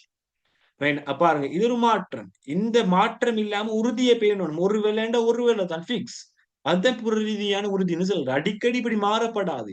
எங்கட எக்ஸ்சேஞ்ச் ரேட் இப்படி மாறப்படாது. இந்த உறுதியை பேண்டதும் ஒரு ஸ்ரீலங்காட ஒரு அல்டிமேட்டான ஒரு கோல். ஒரு கவர்மெண்ட் அல்டிமேட்டான ஒரு கோல். அடுத்ததுதான் சாதகமான சர்வதேச வர்த்தகம். அப்படின்னா நாங்க சர்வதேச வர்த்தகத்துல ஏற்றுமதி இறக்குமதி ரெண்டும் செய்வோம். ஏற்றுமதின்னா எங்கட சாமான் வெளிநாட்டுக்கு போயிட்டு எங்களுக்கு வெளிநாட்டுல இருந்து சல்லி வரும். இதான் ஏற்றுமதி. இறக்குமதினா நாங்க வெளிநாட்டுல இருந்து சாமான் எடுத்து எங்கட சல்லி வெளிநாட்டுக்கு போவோம். அப்ப நாங்க வெளிநாட்டில இருந்து சம்பாதிக்கணும் என்ற அர்த்தம் என்ன? நாங்க கூடையா சாமான சல்லியை வெளிநாட்டில இருந்து எடுத்து குறைவா வெளிநாட்டுக்கு அனுப்பி இருந்தாதான் ஒரு சல்லி எங்களுக்கு கொஞ்சமா மீயும். அப்ப இதுதான் பாசிட்டிவ்னு சொல்றோம். இதை சாதகமானன்னு சொல்றோம். அப்ப நாங்க சர்வதேச வர்த்தகம் செய்யக்குள்ள ஏற்றுமதியை கூட்டணும், இறக்குமதியை குறைக்கணும்.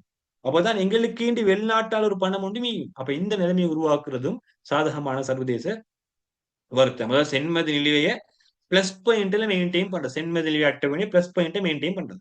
சென்மதி நிலைய அட்டவணை எக்கனாமிக்ல படிப்பீங்க யூனிட் 10ல. பிசினஸ் ஸ்டடீஸ்ல நீங்க அதை பாடம்.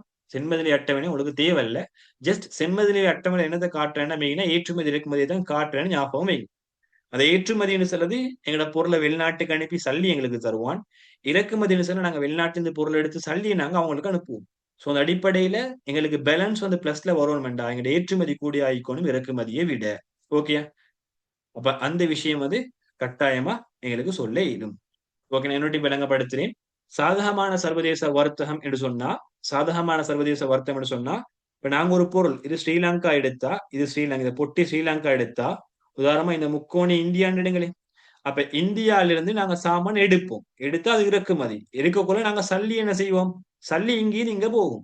அப்படித்தானே? சல்லி போகும். இது சல்லி. அப்ப சேம் டைம் இது இறக்குமதி. சாமான் எங்களுக்கு வரும். ஆனா சேம் டைம் நாங்க சாமானை இங்கேயும் இங்க அனுப்பினா வெளிநாட்டுக்கு அனுப்பி நாங்க சொல்ல ஏற்றுமதினு சொல்லும் அவங்களுக்கு சல்லி தருவாங்க. அவங்களுக்கு சல்லியை இன்வெர்ட் பண்ணுவாங்க. சல்லி நாட்டுக்குள்ளுக்கு வரும். அப்ப நாங்க வெளிநாட்டிலிருந்து சம்பாதிக்கிறோம் என்றா வெளிநாட்டிலிருந்து எங்களுக்கு பணம் தேறியதா வாரன்ற அர்த்தம் என்ன?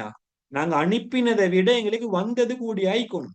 உதாரணமா நாங்க 1000 ரூபாய்க்கு வெளிநாட்டுல இருந்து சாமான் எடுத்திருந்தோம் சொன்னா வெளிநாட்டுல இருக்கிறவன் எங்களுக்கு கிட்ட 2000 ரூபாய்க்கு சாமான் எடுத்திக்கணும்னு சொன்னா எங்களுக்கு வெளிநாட்டுல இருந்து டிரெக்டா 1000 ரூபாய் கிடைச்சிக்கிறேன்னு அர்த்தம். நாங்க போன கொடுத்த 1000 ரூபாய் கழிச்சு எங்கள்கிட்ட 1000 ரூபாய் வெளிநாட்டுக்கு கிடைச்சிக்குது. உதாரணமா நீங்க எனக்கு 2000 ரூபாய் தாரீங்க, நான் உங்களுக்கு 1000 ரூபாய் தான் தாரேன்னு சொன்னா நான் உங்களுக்கு கிட்ட 1000 ரூபாய் சம்பாதிச்ச தேரியதான். அப்ப நேரடியா சம்பாதிச்ச விஷயம் பிளஸ்ல வந்தாதான் சாதகம். அப்படிலாம் நான் உங்களுக்கு 2000 ரூபாய் செலவழிச்சுக்கிறேன், நீங்க எனக்கு 1000 ரூபாய் தான் தந்திக்கிறீங்கன்னு சொன்னா அது சாதகம் இல்லை, அது மைனஸ். சோ அந்த இடத்துல மைனஸ் வரப்படாது. சாதகமான சர்வதேச வர்த்தகம்னா சிம்பிளா ஏற்றுமதி கூடி ஆயிக்கணும் இறக்குமதியை விட. அப்ப அந்த அதுக்குதான் நாங்க சொல்ற சாதகமான சர்வதேச வர்த்தகம்னு சொல்றேன். அப்ப இது எங்க பாக்கியல் சாதகமோ பாதகமோன்றத சென்மதி நிலையன்னு சொல்லி அட்டவணையோடு தயாரிப்போம். அந்த அட்டவணை உங்களுக்கு எக்கனாமிக்கு தான் தேவை, பிசினஸுக்கு தேவையில்ல. எக்கனாமிக்கு நாங்க ரெட்டை பதிவு போட்டு எப்படி அட்டவணை தயாரிக்கிறதெல்லாம் பார்ப்போம். சரி, ரெட்டை பதிவு அக்கவுண்ட்ஸ் மாதிரியே தான். சின்ன சின்ன ரெட்டை பதிவு எல்லாம் அமைக்கும். பெரிய அளவுக்கு இல்ல, சின்ன சின்ன ரெட்டை பதிவு தான். அதை போட்டு எங்களுக்கு அந்த அட்டவணை தயாரிக்கலும். எங்களுக்கு அட்டவணை தயாரிக்கலும். சோ அந்த அட்டவணையில வச்சுதான் நாங்க பார்ப்போம் எங்களோட பேலன்ஸ் பாசிட்டிவ் லீக் தான் நெகட்டிவ் லீக் தான் சொல்லி. பாசிட்டிவ் லீக் அர்த்தம், பிளஸ் பாயிண்ட் லீக் அர்த்தம், நாங்க குறைவாக வெளிநாட்டு சாமான் எடுத்துக்கிறோம், கூடையாக நாங்க வெளிநாட்டுக்கு சாமான் அனுப்பி சம்பாதிச்சுக்கிறோம் அர்த்தம். அப்போ ஒரு நாட்டோட ஆசை எப்பயுமே சர்வதேச வர்த்தக மீதி பாசிட்டிவ்ல வாரத்துக்கு தான். இதனால தான் நிறைய ஏற்றுமதி தட்டு இறக்குமதி கடப்பாடுகளை விதிப்பாங்க. இதனால தான் இறக்குமதி கோட்டாகளை நடைமுறைப்படுத்துவாங்க. ஏன்? இறக்குமதியை கண்ட்ரோல் பண்ணி ஏற்றுமதியை கூட்டுறதுக்கு, பாசிட்டிவ மெயின்டைன் பண்றதுக்கு. சோ இதுவும் ஒரு கவர்மெண்ட் கோலாக எடுக்க இயலும். இது கிளியரா உங்களுக்கு? யாரு? புஷ்ரா கிளியரா? இன்னொரு தடவை விளங்கப்படுத்தணுமா?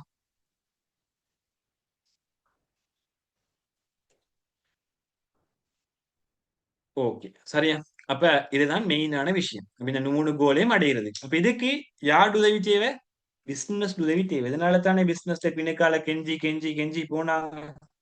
இதனால தானே பிசினஸ் பிணைக்கால கெஞ்சி கெஞ்சி கெஞ்சி போனாங்க. பிசினஸ் பிணைக்கால கெஞ்சி கெஞ்சி போனதுதான். வேற ரீசன் ஒன்றும் இல்ல. கெஞ்சி கெஞ்சி போனாங்க. சோ அந்த அடிப்படையில இந்த கெஞ்சிதலுக்கு பிசினஸ் ரியாக்ஷன் ஒன்று தந்தா ஓகே. அப்படி தராட்டி அது வந்து ஃபெயிலியர். இவ்வளவு தடவை செஞ்சது ஃபெயிலியர். ஓகே, அந்த பிசினஸும் ஏற்றுக்கொள்றாங்கன்னு வைப்போம். உதாரணம் அந்த போட்டியினா அந்த கேர்ள் எக்ஸெப்ட் பண்ணின மாதிரி ஏற்றுக்கொண்டாங்க. இவ்வளவு முயற்சியும் பின்னால ஏற்றுக்கொள்ளாட்டி நான் நினைக்கிறேன் உள்ளத்த கிளாஸ் இரும்பால தான் செஞ்சு இவ்வளவு ட்ரை பண்ணியும் ஓகே சொல்லாட்டி, தேவைப்படாட்டி எப்படி ஓகே சொல்ல மாட்டாங்க. பட் ஓகே சொன்னா தேவைப்பட்டேன்னு அர்த்தம். இப்போ பிசினஸுக்கும் இவ்வளவு ட்ரை பண்ணி பிசினஸுக்கு கவர்மெண்ட்டுக்கு யார் ஓகே சொல்லிச்சு? பிசினஸ் ஓகே சொல்லிச்சு. இப்ப கவர்மெண்ட்டுக்கு உச்சில அளவுக்கு சந்தோஷம். தான் அடைய வேண்டியது அடைஞ்சாச்சு, கம்ப்ளீட் மிஷன் கம்ப்ளீட். சோ இந்த மிஷன் கம்ப்ளீட் எதுக்காக வேண்டி ஒரு மிஷன் கம்ப்ளீட் பண்ணின? விளங்காம பார்த்தா அவட சுயநலமும் தான் இந்த வேலையை வகிட்ட வச்சு செஞ்சு கொள்ளணும் என்றதுக்காக வேண்டிதான். சோ அதனால அந்த இடத்துல கவர்மெண்ட் என்ன செய்வான்னு சொன்னா சில பங்களிப்புகளை சில சப்போர்ட்டுகளை கேட்பான். இப்ப போய் உடனடியே கேட்க மாட்டான். செட்டான உடனே இந்த வேலையை செய்த வேலை செய்து கேட்க மாட்டான். செட்டாவி கொஞ்சம் காலம் பெய்த்து நல்ல ஒரு புரிந்துணர்வு கொண்டு வந்து இவங்க இல்லாட்ட அவங்க இல்லைன்ற ஒரு சுச்சுவேஷன்ஸ் வந்ததுக்கு பிறகு இப்ப கேட்பான் இந்த வேலையை செஞ்சுதான்னு சொல்லி. அப்ப ரிஜெக்ட் பண்ணல தானே. ஸோ அந்த மாதிரி டைம்ல அந்த பிசினஸ் செஞ்சேதான் ஆகணும். அப்படி பிசினஸ் செய்யற நடவடிக்கைகள் தான் இங்க தந்திக்கிறான். அதுல உண்டு இந்த நோக்கங்களை நிறைவேற்றதுக்கு வரி கொடுப்பனவுகள் செய்வான். நீங்க சிம்பிளா யோசிச்சு பாருங்க. வரி கொடுப்பனவு செஞ்சா இதுல எந்த நோக்கம் நிறைவேறும்? நாங்க மேல 5 நோக்கம் படிச்சோம் கவர்மெண்ட். அதுல எந்த நோக்கம் நிறைவேறும் வரி கொடுப்பனவு செஞ்சா? யாராச்சும் ஒருத்தர்? எந்த நோக்கம் நிறைவேறும்? பொருளாதார வளர்ச்சி அடையுமா? பூரண வேலை வாய்ப்பு மட்டும் அடையுமா? நியாயமான வருமான பரம்பல் வருமா? பொருளாதார நிலைப்புத்தன்மை வருமா? சர்வதேச வர்த்தகம் சாதகமா மாறுமா? எது நடக்கும்? பிசினஸ் வரி கொடுக்கறதால? ஏன்னா பிசினஸ் செய்யறதால தான் கவர்மெண்ட் சப்போர்ட்டிவ் வின் பண்ணணும், கவர்மெண்ட் டார்கெட் அடையணும். Very good. வருமானம் சாதகமான வருமானத்துல இப்ப என்ன நடக்கும்? ஒரு எங்களுக்கு இந்த நிலைமை உருவாக்கி நியாயமான வருமான பரம்பல் உருவாக்கி வருமானம் கூடினவங்க வரி கட்டுவாங்கன்னு சொன்னா அவங்களோட வருமானத்துல தேறிய வருமானத்துல ஒரு குறைவு வரும். அந்த டெக்ஸை எடுத்து பொதுமக்களுக்கு கொடுக்க கொள்ள அவங்களோட வருமானம் கூடும், ஏழையோட வருமானம் கூடும். அப்ப வருமான பரம்பல் நியாயமாக மாறுறதுக்கு அது காரணமாக இருக்கும். இன்னொரு முறையில் இந்த வரி கொடுப்பனவு உதவி செய்யும். எந்த முறையிலண்டா வரி கொடுப்பனவு செய்யக்கொள்ள அந்த வரி கொடுப்பனவுல கவர்மெண்ட் வருமானம் கூடி அதை வச்சு கவர்மெண்ட் பொதுமக்களுக்கு வேலை வாய்ப்பும் கொடுப்பாங்க. சோ அதனால வேலை வாய்ப்பு மட்டமும் அதிகரிக்கும். ஓகேயா? ரெண்டாவது உள்நாட்டு வள பயன்பாடு. இதனாலே என்ன செய்யும்? வளங்கள பாவனை கூடி வேலை வாய்ப்பு அதிகரிக்கும். உள்நாட்டு வள பயன்பாடுன்னு சொன்னா பிசினஸ் உடனடி நான் சொன்னதானே ப்ளூடூத் கனெக்ட் ஆவாட்டி இன்னொருத்தனோட கனெக்ட் ஆகும்னு சொன்னதானே அதான் ஆயிட்டாங்க. கவர்மெண்டோட கனெக்ட் ஆயினா கவர்மெண்ட் சப்போர்ட்டுக்காக வேண்டி உள்நாட்டுக்குள்ளே கூட எம்ப்ளாயிஸ் யூஸ் பண்ணுவாங்க. கவர்மெண்ட் தன்னை ஈகோ வச்சுக்கொண்டு கலர்ஸ் காட்டி கொண்டு நினைச்சுன்னா ஃபாரின் ஒருத்தையும் வருவான், ப்ளூடூத்தை கனெக்ட் பண்ணி கொண்டு போவான். சோ அந்த டைம்ல ஃபாரின்ல இருக்கிறவங்களுக்கு தான் ஸ்ரீலங்கால வேலை கிடைக்கும். பிசினஸ் இருக்குது ஸ்ரீலங்கால, ஆனா எம்ப்ளாயிஸ் எங்க? ஃபாரின்ல. ஏன் அப்படி? ஸ்ரீலங்கால கூட கவர்மெண்ட் அவங்களோட கனெக்ட் ஆகல. சோ கவர்மெண்ட் கனெக்ட் ஆனா உள்நாட்டிலே கூடிய வளங்கள் அவங்க பயன்படுத்த ஆரம்பிப்பாங்க. அதனால ஸ்ரீலங்கால கூடிய வேலை வாய்ப்பு பூர்த்தி ஆகும், பூரண வேலை வாய்ப்பு மட்டும் அடையும். அப்ப கவர்மெண்ட் நோக்கத்தை அடைகிறதுக்கு மெயின் சப்போர்ட்டிவாக அந்த நடவடிக்கை இருக்க இயலும். அதே மாதிரிதான் அரசினால் நடைமுறைப்படுத்துற கொள்கைகளா இருக்கையிலும், அரசினால் நடைமுறைப்படுத்துற சட்ட திட்டங்களா இருக்கையிலும் அதை பின்பற்றிலும் அதை பின்பற்றினாலும் இந்த மாதிரி இலக்குகள் அடைகிறதுக்கு சப்போர்ட்டிவாக இருக்கும். அதை எப்படி நீக்கும்னு சொல்லி நாங்க கொள்கைகள் பாகவுல பேசுவோம். ஓகே. அடுத்தது பூரண வேலை வாய்ப்புக்கு பங்களிப்பு செய்கிறது. அப்படி செஞ்சா வேலை வாய்ப்பு மட்டம் கூடும். ஓகே. அடுத்து சூழல் மாசடைவுகளை தவிர்க்கிறது. சூழல் மாசடைவுகளை தவிர்க்கிறது. அப்ப இந்த மாதிரி ஆக்டிவிட்டிஸ் யாரு செய்வாங்க? பிசினஸ் செய்வாங்க. பிசினஸ் இந்த மாதிரி ஆக்டிவிட்டிஸ் செய்யக்கொள்ள கவர்மெண்ட்டுக்கு இந்த 5 இலக்குகளையும் அடையறதுக்கு ஈஸியாக இருக்கும். ஓகேயா? அப்ப இதுல பெரும் பாட்டான இந்த நோக்கங்கள் அடையறதுக்கு கவர்மெண்ட்டுக்கு பங்களிப்பு செய்யறது இந்த வணிகங்கள் தான். அப்ப இதனால தான் வணிகங்களோட உறவுகளை மெயின்டைன் பண்றதுக்கு கவர்மெண்ட் இவ்வளவு தனி ஒரு முயற்சி எடுக்கிறாங்க. இல்லாட்டி எடுக்க தேவையில்ல. ஓகேயா? இது கிளியரா உங்களுக்கு?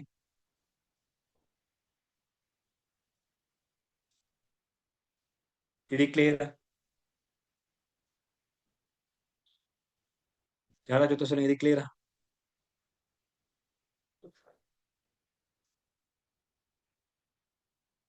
அந்த ஃப்ளோ கிளியர் தானே? இப்படி போன ஃப்ளோ மெத்தட் கிளியர் தானே? டவுட் இல்லையே. அடுத்தே பாருங்க. இது அரசாங்கம் தானே? இந்த அரசாங்கம் வணிக நடவடிக்கையில் ஈடுபடுவதற்கான காரணங்கள் என்றது இதுல எடிஷனல் பாயிண்ட். இந்த பாயிண்ட ஹைலைட் பண்ணி வைங்க. நாங்க யூனிட் 4ல அரச வணிகங்களை கீழால் இதை பேசுவோம். ஏன்னா ஒரு இடத்துல ஒரு விஷயத்த பேசினா போதும். 4, 5 இடத்துல அதே விஷயத்த பேசினா அலர்ட்டி ஆகும். அதனால அதை ஹைலைட் பண்ணி வைங்க. நாங்க அந்த இடத்துல இன்ஷால்லா டிஸ்கஸ் பண்ணுவோம். அப்படி இல்லாட்டி இந்த பார்ட் முடிஞ்சோடனே இந்த டியூட் முடிஞ்சோடனே லாஸ்ட் இந்த பார்ட்டை டிஸ்கஸ் பண்ணுவோம். ஆனா இந்த பார்ட் அந்த அளவுக்கு இம்பார்ட்டன்ட் இல்லை இந்த இடத்துல. ஓகேயா?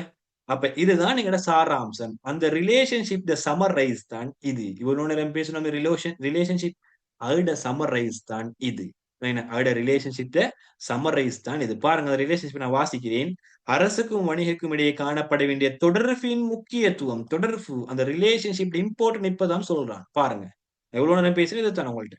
அரசுக்கும் வணிகத்துக்கும் இடையே மிக நெருங்கிய தொடர்பு கொண்டு பேணிக் கொள்வது மிக முக்கியமானதாகும். இவங்க ப்ளூடூத் இவங்க 2 பேரும் கனெக்ட் ஆவாட்டி ஃபாரின் செக்டர் வந்து கனெக்ட் பண்ணிவிட்டு போவான். அந்த டைம்ல கனெக்ஷன் கேஸ் ஆகி வைத்துடும். வணிகங்களின் விருத்தியினூடாக அரசின் நோக்கங்கள் நிறைவேற்றப்படும். பாருங்க வணிகங்கள் செய்யற நடவடிக்கையால வணிகம் டெவலப் ஆகக்குள்ள நாங்க முதல் பேசின 4 அரசாங்கத்துடைய நோக்கம் 4 பொருளாதார நோக்கம் 5 பொருளாதார நோக்கமும் நிறைவேறும். அதே போன்று வணிக வளர்ச்சியின் காரணமாக அரசுக்கு வரி வருமானத்தை பெற்றுக்கொள்ள முடியும். அவ்வருமானத்தை கொண்டு உட்கட்டமைப்பு வசதிகளை விருத்தி செய்யவும் ஏனைய கருமங்களுக்கும் பயன்படுத்தவும் முடியும். அதை வச்சு டெவலப்மெண்ட் ஆகவும் என்ன வருமானம் அரசாங்கம் வரி விதிக்கிறதால அதே வரியை வச்சு என்ன செய்வான் கவர்மெண்ட்டுக்கு வரி விதிக்கிறதால வேலை வாய்ப்புகள் உருவாக்கி அவங்களோட மெயின் நோக்கம் பூரண வேலை வாய்ப்பு மட்டம் வருமான சமநின்மை அந்த மாதிரி கோல்களை அடைய இயலும். சேம் டைம் அதே விஷயங்களை வச்சுதான் உட்கட்டமைப்பு வசதிகளையும் உருவாக்குவான். அந்த உட்கட்டமைப்பு வசதிகளை வச்சுதான் இப்போ ஒரு பிசினஸ் ட்ரை பண்ணான் தன் உட்கட்டமைப்பு வசதி உருவாக்கி அதே உட்கட்டமைப்பு வசதி இவன் வருமானத்தை வச்சு உருவாக்கி இன்னொரு பிசினஸுக்கு லைனை போடுவான். யாரு? அரசாங்கம். அதுக்கு பிறகு அந்த 2 பேரும் விலையை கொள்வாங்க. பிசினஸும் விலையும் கொள்வாங்க, கவர்மெண்ட் விலையும் கொள்வாங்க.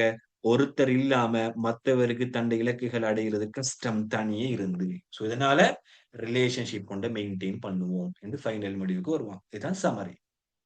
இது கிளியரா உங்களுக்கு? கவர்மெண்ட் யாரு? வணிகம் யாரு? கவர்மெண்ட்டுக்கு எந்த வகையில வணிகம் முக்கியத்துவம் ஆகுவாங்க?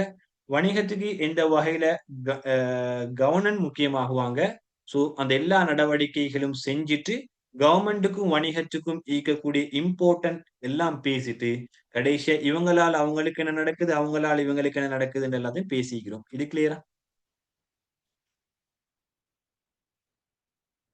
இதுதான் சமரைஸ்.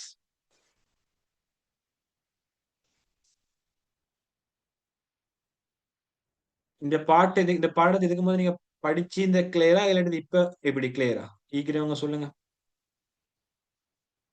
இப்படி ஒரு ரிலேஷன்ஷிப் இப்படி சென்னதால அப்செட் ஆயிட்டா இல்லாட்டி கன்ஃபியூஸ் ஆகிவிட்டா அபிநயா அம்னா புஷ்ரா மின்ஹா நாலஞ்சி நாலஞ்சினி ருஷ்டா சஃபியா சங்கவி தாரிகா கன்ஃபியூஸ் ஆயிட்டா இல்லாட்டி இப்ப கொஞ்சம் கிளியர் ஆகிட்டா மறக்குமா இல்லாட்டி இந்த பாடம் இதுக்கு போறோம் எக்ஸாம்பிளோட சொல்லக்கொள்ள இப்ப கிளியர் ஆகிட்டு ஓகே இப்ப கிளியரா இருக்கு சார். ஓகே. இப்ப clear. Okay. Clear sir. Clear sir.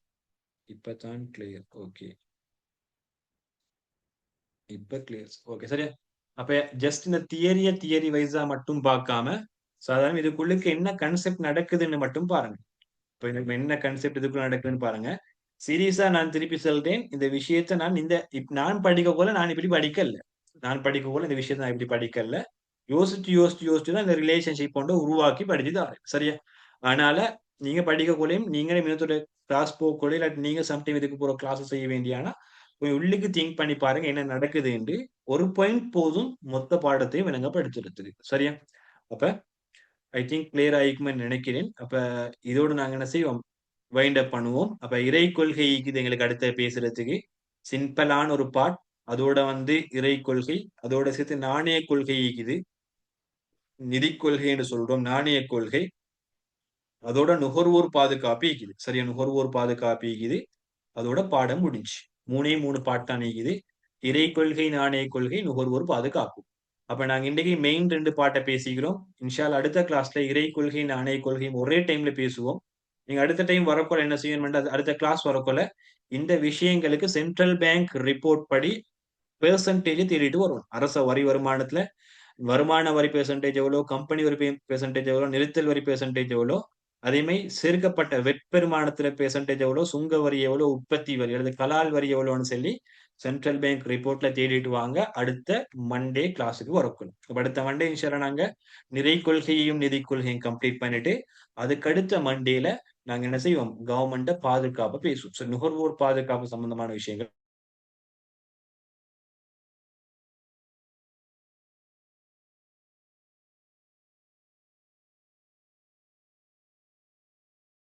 பேசுவோம். பேசிட்டு நாங்க எங்கட யூனிட் 3 இன்ஷால்லா இந்த 2 வீக்ல கம்ப்ளீட் பண்ணுவோம். யூனிட் 3 இன்ஷால்லா இந்த ஒரு 2 வீக்ல கம்ப்ளீட் பண்ணுவோம். அப்ப 2 வீக்ல கம்ப்ளீட் பண்ணுவோம். இப்ப எங்களுக்கு இதே மந்த்ல இன்ஷால்லா நோன்புக்கு முன்னால எங்களுக்கு யூனிட் 4 ஸ்டார்ட் பண்ணிடும். அதுக்குள்ள நாங்கள யூனிட் 7ம் கம்ப்ளீட் ஆகும். அப்ப யூனிட் 7ம் யூனிட் 3யும் கம்ப்ளீட் ஆனா நாங்கள யூனிட் 4ம் யூனிட் 8ம் ஸ்டார்ட் ஆகும். ஆல்மோஸ்ட் ஒரு மந்த்துக்குள்ள உங்களுக்கு 2 பாடம் கவர் அப் ஆகும் இன்ஷா அல்லாஹ். ஒரு மந்த்துக்குள்ளுக்கு 2 இல்லாட்டி 3 பாடம் கவர் அப் ஆகும். அப்படி கவர் அப் ஆகுற பட்சத்துல இதே ஸ்பீட்ல தான் போகும். இது ஸ்பீட் இல்ல தானே யாருக்கும். சிம்பிளான மெத்தட்ல தான் போவோம். அப்ப கொஞ்சம் கூட நேரம் டிஸ்கஸ்க்கு எடுப்போம். அப்ப அதனால உங்களுக்கு நோன்புக்கு முன்னால பெரும் படம். நோன்பு ஆகக்கோல உங்களுக்கும் கஷ்டமாகும். ஐ திங்க் எனக்கும் கொஞ்சம் இஷ்யூ ஆகும். கிளாஸஸ் நடக்கும். பட் உங்களுக்கு கன்சிடர் பண்ணிக்கொள்ளலாம். அந்த டைம்ல பெரிய பாட்டு ஒன்று ஏத்துறது கஷ்டம் மண்டேல. அதனால அதுக்கு முன்னால் எவ்வளவு பாடமாக்கியலுமோ எவ்வளவு படிச்சிலுமோ இறங்கி படிங்க. இந்த 20 நாளைக்கும் இந்த 15 நாள் தான் இருக்குது. 15 நாளைக்கு 18 நாளைக்கு 18 நாள் இறங்கி படிங்க. நோம்பாகக்குள்ள பெரிய அளவுக்கு பாடத்தை போட்டுக்கொள்ள வேணும். ஏன்னா நோன்பு முடிகிறதோட 3ஆம் மாசமும் முடிஞ்சு அதனால 4ஆம் மாசம் ஸ்டார்ட் ஆகும். அப்ப அதனால 4ஆம் மாசத்தோட உங்களுக்கு இந்த இது வருது. உங்க புது வருடமா நாங்க சொல்லுவோம். அஹ் அங்கேயும் அங்காலயம் உங்களுக்கு இது வருது. இந்த புத்தாண்டு புத்தாண்டதுல சரியா தெரியும். நியூ இயர் தான் நினைக்கிறேன். சரியா? அப்ப அதுக்கு என்னமோ சொல்லுவாங்க. இந்த பெருநாள் ஒன்று வருது தானே. அப்ப பெரிய ஒரு பெருநாள் வருது. அப்ப அந்த டைம்ல நீங்க கொண்டு அந்த லீவ்லயும் மாட்டி கடைசிக்கு ஒரு 2, 3 மாசம் தான் உங்களுடைய அவைலபிள் அமையும் 2026க்கு. சோ அதுக்கு அந்த அளவுக்கு ப்ரெஷர் போட்டுக்கொள்ளாம இந்த 10 நாள் உப்பரிமட் ஒன்று பண்ணி படிங்க. உங்களுக்கு ஈஸியா இன்ஷால்லா நல்ல ஒரு ரிசல்ட்ஸுக்கு போக இயலும். ஓகே. இதோட நாங்க வைண்ட் அப் பண்ணுவோம். இதுவரைக்கும் கலந்து கொண்டதுக்கு ஜஸாக்கல்லாஹ் ஹைரன். Thank you so much. மறுபடியும் இன்ஷால்லா நாங்க நாளட கிளாஸ்ல யூனிட் 7ல சாரி நாளட கிளாஸ்ல யூனிட் 13ல சந்திப்போம்.